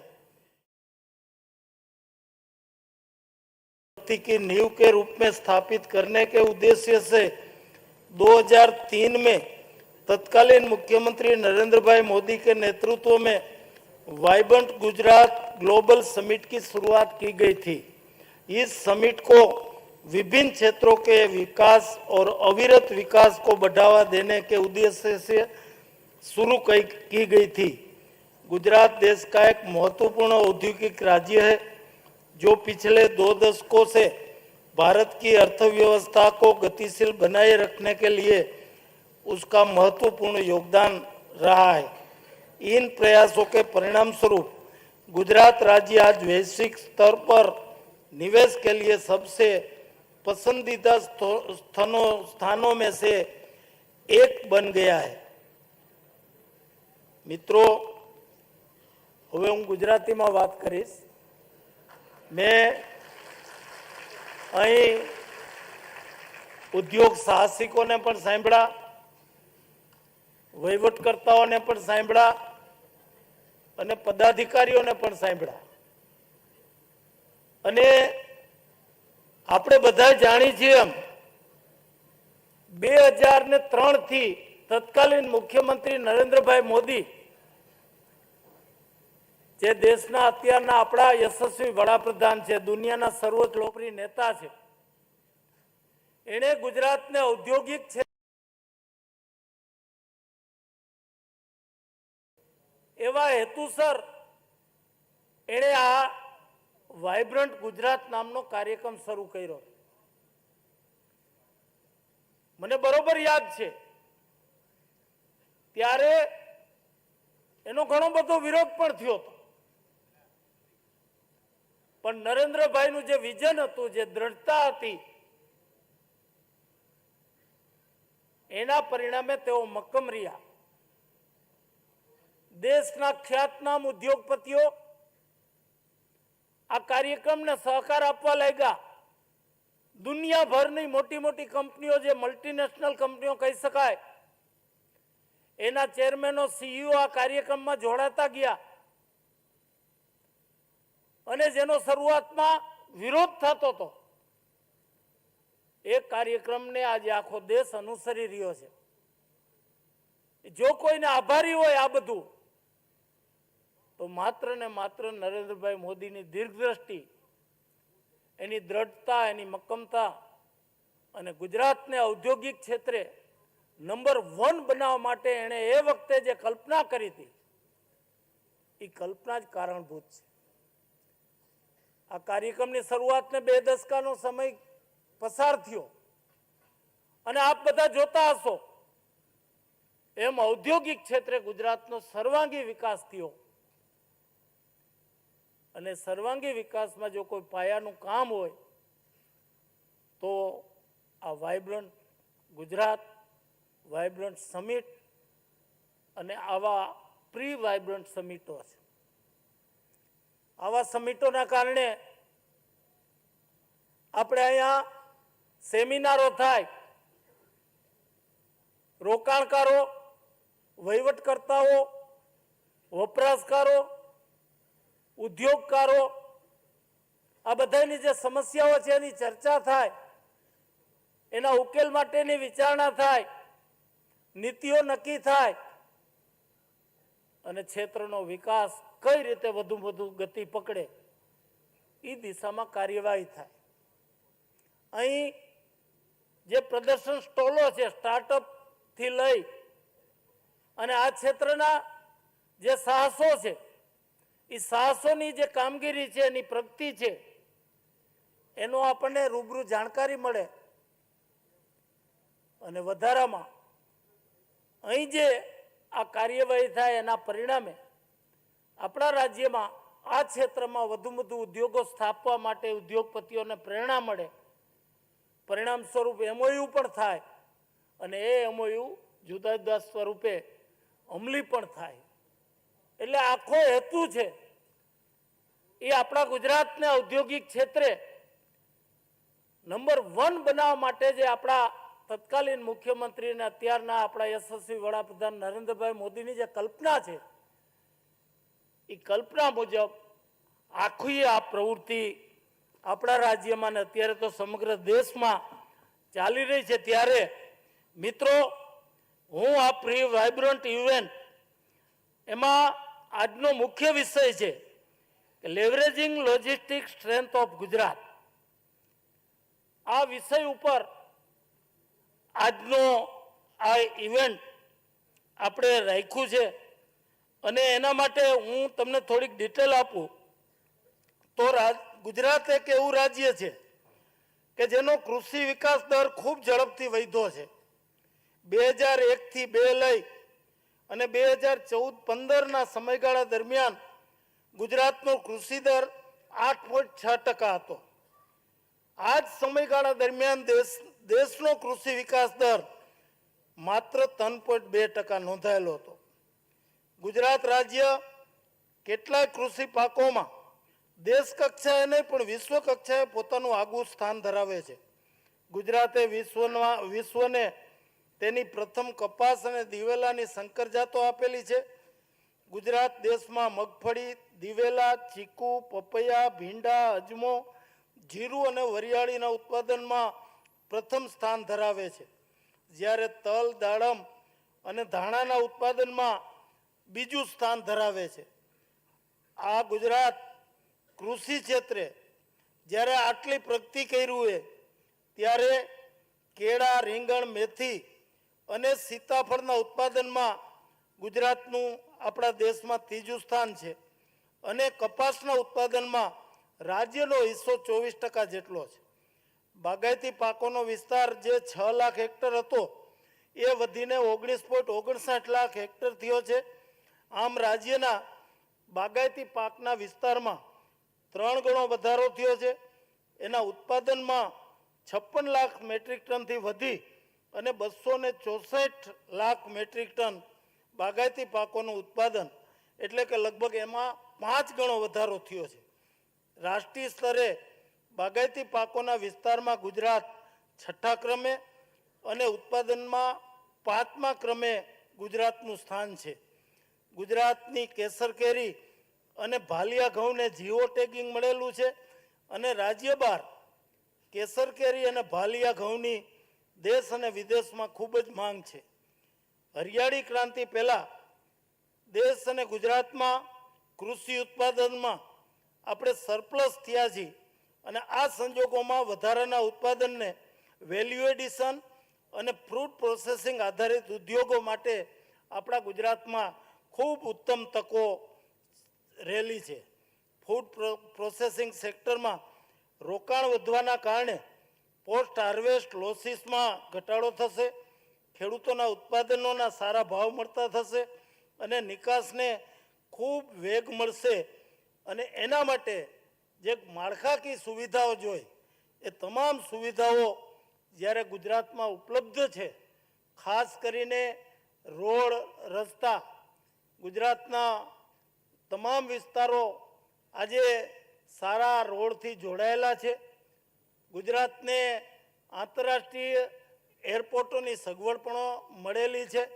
રાજકોટ, અમદાવાદથી લઈ અને આપણે આ એરપોર્ટના માધ્યમથી દેશ અને વિદેશમાં આપણી એગ્રો પ્રોડક્ટની નિકાસ પણ કરી શકી એવી સ્થિતિ છે. 1600 કિલોમીટર લાંબો આપણો દરિયા કિનારો છે અને એમાં મુન્દ્રા, કંડલાથી લઈ અને સારા સારા બંદરો છે, જેના પરિણામે આપણે આયાત અને નિકાસ બંનેની દરિયાઈ માર્ગે પણ સારી સુવિધાઓ ઉપલબ્ધ કરી શકી છે. રાજ્યના ઉત્તર ભારતના વિસ્તારોમાંથી જે કૃષિ પેદાશો છે એને નિકાસ કરવા માટે જો દરિયાઈ રસ્તે સગવડતા મળે એમ હોય તો આપણા દરિયાઈ બંદરો કંડલા અને મુન્દ્રા ખાતે મળી શકે એમ છે. એટલે જો આવા એગ્રો પ્રોસેસ યુનિટો ગુજરાતમાં ઊભા કરવા હોય તો ઉત્તર ભારતના રાજ્યોમાંથી પણ આપણને કાચો માલ મળી શકે એમ છે અને અહીં આપણા દરિયાઈ બંદરોના કારણે એની નિકાસ પણ થઈ શકે એમ છે. એટલે દરિયાઈ માર્ગની પૂરી સગવડતા છે, રોડ રસ્તાની પૂરી સગવડતા છે અને હવાઈ રસ્તે પણ આપણને પૂરી સગવડતા ગુજરાત રાજ્યમાં ઉપલબ્ધ છે. ત્યારે પરિવહન ક્ષેત્રે આપણા ઉત્પાદન માટે કોઈ તકલીફ ન પડે એવી વ્યવસ્થા રાજ્યમાં છે. ઉપરાંત સરકારની પ્રોત્સાહક નીતિઓ છે. ઉદ્યોગકારોને તમામ પ્રકારની પ્રાથમિક સુવિધાઓ, માળખાકીય સુવિધાઓ મળી રહે એના માટે પણ સરકારનું પૂરું આયોજન છે. બેન્કર્સોની પણ પૂરી મદદ છે અને હું માનું છું ત્યાં સુધી દેશ અને વિદેશના તમામ ઉદ્યોગપતિઓ જ્યારે ગુજરાતને પોતાના ઔદ્યોગિક રોકાણ માટે પ્રથમ પસંદગીનું સ્થાન ગણે છે એવા સંજોગોમાં સન્માનીય વડાપ્રધાન શ્રી નરેન્દ્રભાઈ મોદીના સ્વપ્ન મુજબનું ગુજરાત ઔદ્યોગિક ક્ષેત્રે દેશમાં નંબર 1 છે એ નંબર 1 બની રહીએ અને હજી વધુ એ ક્ષેત્રમાં આગળ વધે અને ખાસ કરીને આપણા જે એગ્રો પ્રોસેસિંગ અને આ ફૂડ ક્ષેત્રે ગુજરાતની વધુમાં વધુ ઔદ્યોગિક રીતે વિકાસ થાય, એનો લાભ રાજ્યના ખેડૂતને અને રાજ્યના લોકોને મળે એ દિશામાં આપણે બધા જો સાથે મળી અને વિચારી અને જે 2024 જાન્યુઆરીમાં જે ગ્લોબલ વાઇબ્રન્ટ સમિટ ગુજરાત છે એમાં મોટા પ્રમાણમાં આ ક્ષેત્રના ઉદ્યોગો માટેના MOU કરી એના માટેના જો કોઈ પ્રશ્નો હોય તો એની પણ આપણે આજના સેમિનારમાં ચર્ચા વિચારણા કરી. કારણ કે અહીંયા ઉદ્યોગકારો પણ હાજર છે, વહીવટકર્તાઓ પણ હાજર છે અને પ્રજાના પ્રતિનિધિઓ એવા મંત્રીઓ પણ હાજર છે. એટલે તમે બધાએ જો સાથે મળીને આજના દિવસનો સદુપયોગ કરો, આપણા સેમિનારોમાં પ્રશ્નોની ચર્ચા થાય, વધુમાં વધુ આપણે અહીંયા MOU થાય એના માટેની વ્યવસ્થા વિચારણા થાય. આ બધી પ્રવૃત્તિ માટે આજે જ્યારે આ પ્રી વાઇબ્રન્ટ સમિટ અહીં આપણા કૃષિ ખાતા દ્વારા રાખવામાં આવ્યો છે ત્યારે તમને બધાને મળતા મને ખૂબ આનંદ થાય છે. રાજ્યના કૃષિ, પશુપાલન, મત્સ્યોદ્યોગ વિભાગના મંત્રી તરીકે મારી તમને બધાને ખાસ આગ્રહભરી વિનંતી છે કે આજના ઇવેન્ટનો પૂરેપૂરો લાભ લેજો. તમારા જો કંઈ વિચારો હોય, મનમાં કોઈ મૂંઝવતા પ્રશ્નો હોય તો એની પણ સેમિનારમાં ચર્ચા કરજો અને વધુમાં વધુ MOU થાય એ દિશામાં સૌ સાથે મળી અને આપણે આજના પ્રસંગને સફળ બનાવવા માટે પ્રયત્નો કરીએ એ જ અપેક્ષા સાથે સૌનો આભાર. અસ્તુ. ભારત માતા કી જય.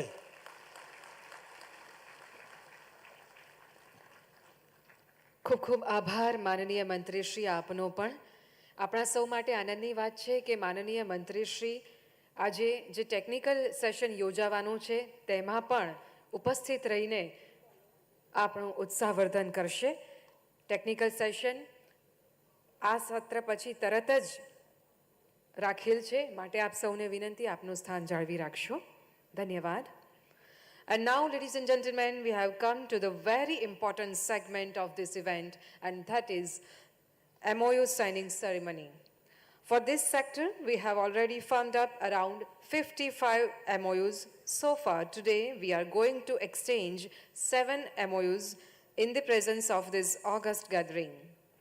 We would now request Mr. D.H. Shah, MD, GIC, to come forward as a nodal officer for this sector and to exchange MOUs on behalf of Government of Gujarat.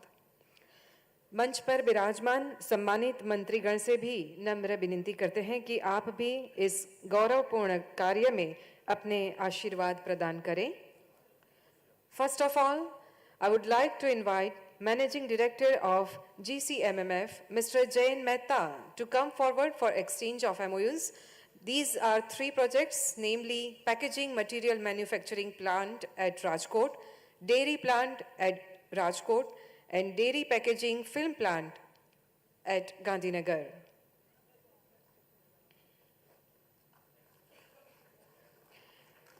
समस्त गुजरात के लिए ये गौरवपूर्ण क्षण.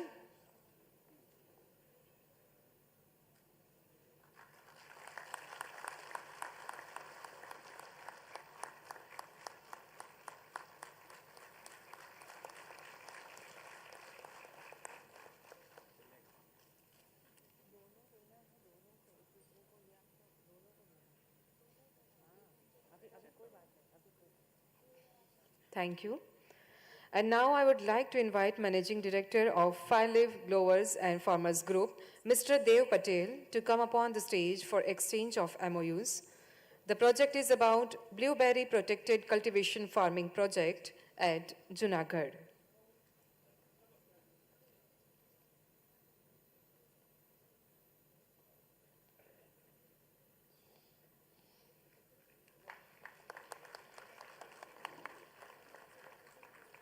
Thank you, sir. Now I would like to invite the representative of CIL Nova Petrochemicals Limited, Mr. Rajan Srivastav, to come upon the stage for exchange of MOUs. The project is about establishment of ethanol plant having capacity of 300 kiloliters per day at Sanand.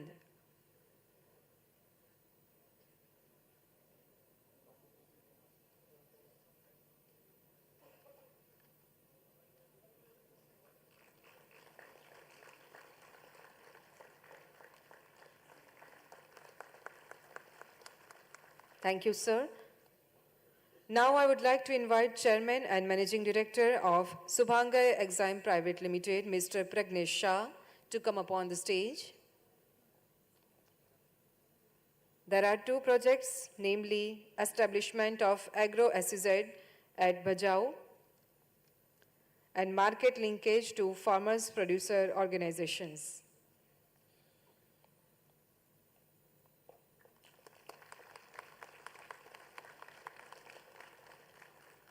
और अब आमंत्रित करते हैं श्री धवल रावल को. Now onwards, the MOUs are regarding strategic partnership with government. I would like to invite Chairman of Abhyuday Bharat Project Private Limited, Mr. Dhaval Rawal, to come upon the stage.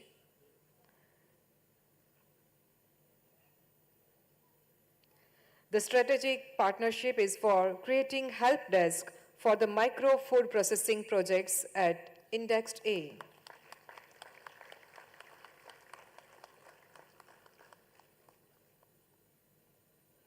और अब मंच पर आमंत्रित करते हैं श्री किन्नर शाह को.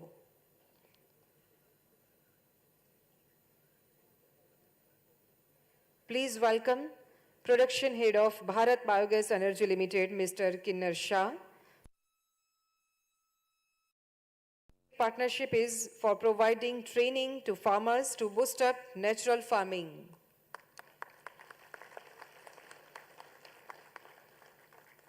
Thank you, sir. And now there is a tri-party MOU. I would like to invite founder of Drone Lab Technologies Private Limited, Mr. Uday Bhai Purohit, and director of Here Global's Agritech Collaborations Private Limited, Mr. Jayendra Methia, to come upon the stage, please. The strategic partnership is about promotion and support for Namo Drone Didi Yojana to women's self-help groups.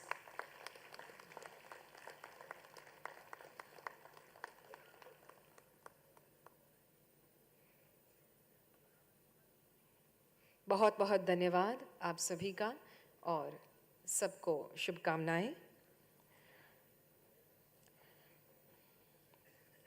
So before we conclude this inaugural session, we would now invite Mr. Jain Mehta, MD, Gujarat Cooperative Milk Marketing Federation, for the vote of thanks.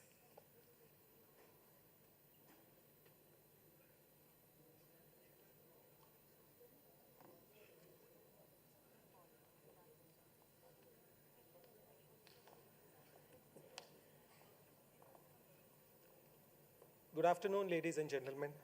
It's my great pleasure to convey the vote of thanks for the success of this very first pre-vibrant event at the milk capital of India, Anand. You look at the theme of this topic, leveraging logistic strength of Gujarat, and I'm reminded of a quote by Napoleon Bonaparte, and he said, "The amateurs discuss tactics, professionals discuss logistics." So this is the success and the vision of our government to have thought about a very, very important subject, to see that the growth of Gujarat continues to be very, very fast, very, very vibrant, and of course, helping India become the strongest and among the fastest growing economies in the world. great US military strategist also once said that you won't find it difficult to prove that battles have been won or lost primarily because of the logistics. And that is why this seminar is of utmost importance. And the 20 years of Vibrant Gujarat, which has been inspired by our Honorable Prime Minister and now the Chief Minister of Gujarat, actually motivates all of us as partners to this state for progress in this very, very vital sector, which is agriculture, because it is a source of livelihood for lakhs of farmers, not only in Gujarat, but across the country. And what Gujarat does shows the way to the country. And what is the Vibrant Gujarat success is all of the government approach. This is where we have now seen that for last 20 years, this has been working on very well. And we are really thankful to all the three honorable ministers, Ministry Raghavji Bhai Patel, Honorable Minister of Animal Husbandry, Agriculture, Cow Breeding, Government of Gujarat, Shri Jagdish Vishwakarmaji, our Minister of Cooperation, and Shri Bachubhai Khabad Sahab, Honorable Minister of State Agriculture, Government of Gujarat, for sparing the valuable time in gracing this occasion and making this event a great success. We are also thankful to Rakesh Sir, Honorable Additional Chief Secretary, Agriculture, Farmer Welfare and Cooperation Department, and also other distinguished guests on the dais, Shri Minesh Shahji, Chairman NDDB, Piruz Khambata, Chairman Rasna, Vasant Gandhi Sir, Professor of IIM Ahmedabad, and also other leaders of our district and the state, Shri Raman Bhai Solanki Sahib, Hasmukh Bhai Patel Sahib, Dr. Raj Shekhar, Secretary Agriculture, Government of Uttar Pradesh, Shri Yogesh Bhai Patel Ji, Shri Vipul Bhai Patel Ji, Kamlesh Bhai Patel Sahib, Rajesh Bhai Patel Sahib, Kanti Bhai Soda Parmar Sir, who is Honorable M.l.a. and also Vice Chairman of Amul Dairy, Chairman and Managing Directors of different district unions of Gujarat, the entire board of Amul Dairy Anand, which is here today, Shri Bhupesh Singhal Ji, CGM NABARD, and Dr. Kathiria Ji, Vice Chancellor Anand Agriculture University, and all distinguished guests for coming here and gracing this occasion and making it a great success. The credit for success of this show actually, and I would request all of you to give a big hand to Shri D.H. Shah Sir, who actually conceptualized this program. And it's about 100 days back, on 22nd of August, you called me and said that we are looking at conducting a pre-vibrant event and we are looking at good location for that. I warmly invited him to Anand, and next day, Hetal ma'am came and she visited all the venues. And after that, for successively last 100 days, with lot of involvement of Rakesh Sir, Shah Sahib, Kamal Shah Sahib, made meticulous arrangements in making this event a great success. Members of the media for coming in such a large number and showcasing the strength of Gujarat to the world through this particular event. Before I end, I would like to thank the chairman of Amul Dairy, the managing director, and the entire board for giving us perhaps the biggest auditorium in the entire state of Gujarat. This newly inaugurated auditorium with a capacity of 1,550 seats is actually a showcase of how Amul leads the country and is looking forward to becoming a strong force in the world. So I'd like to thank the entire team and also the event management company ESCOM for wonderful organization of this particular event.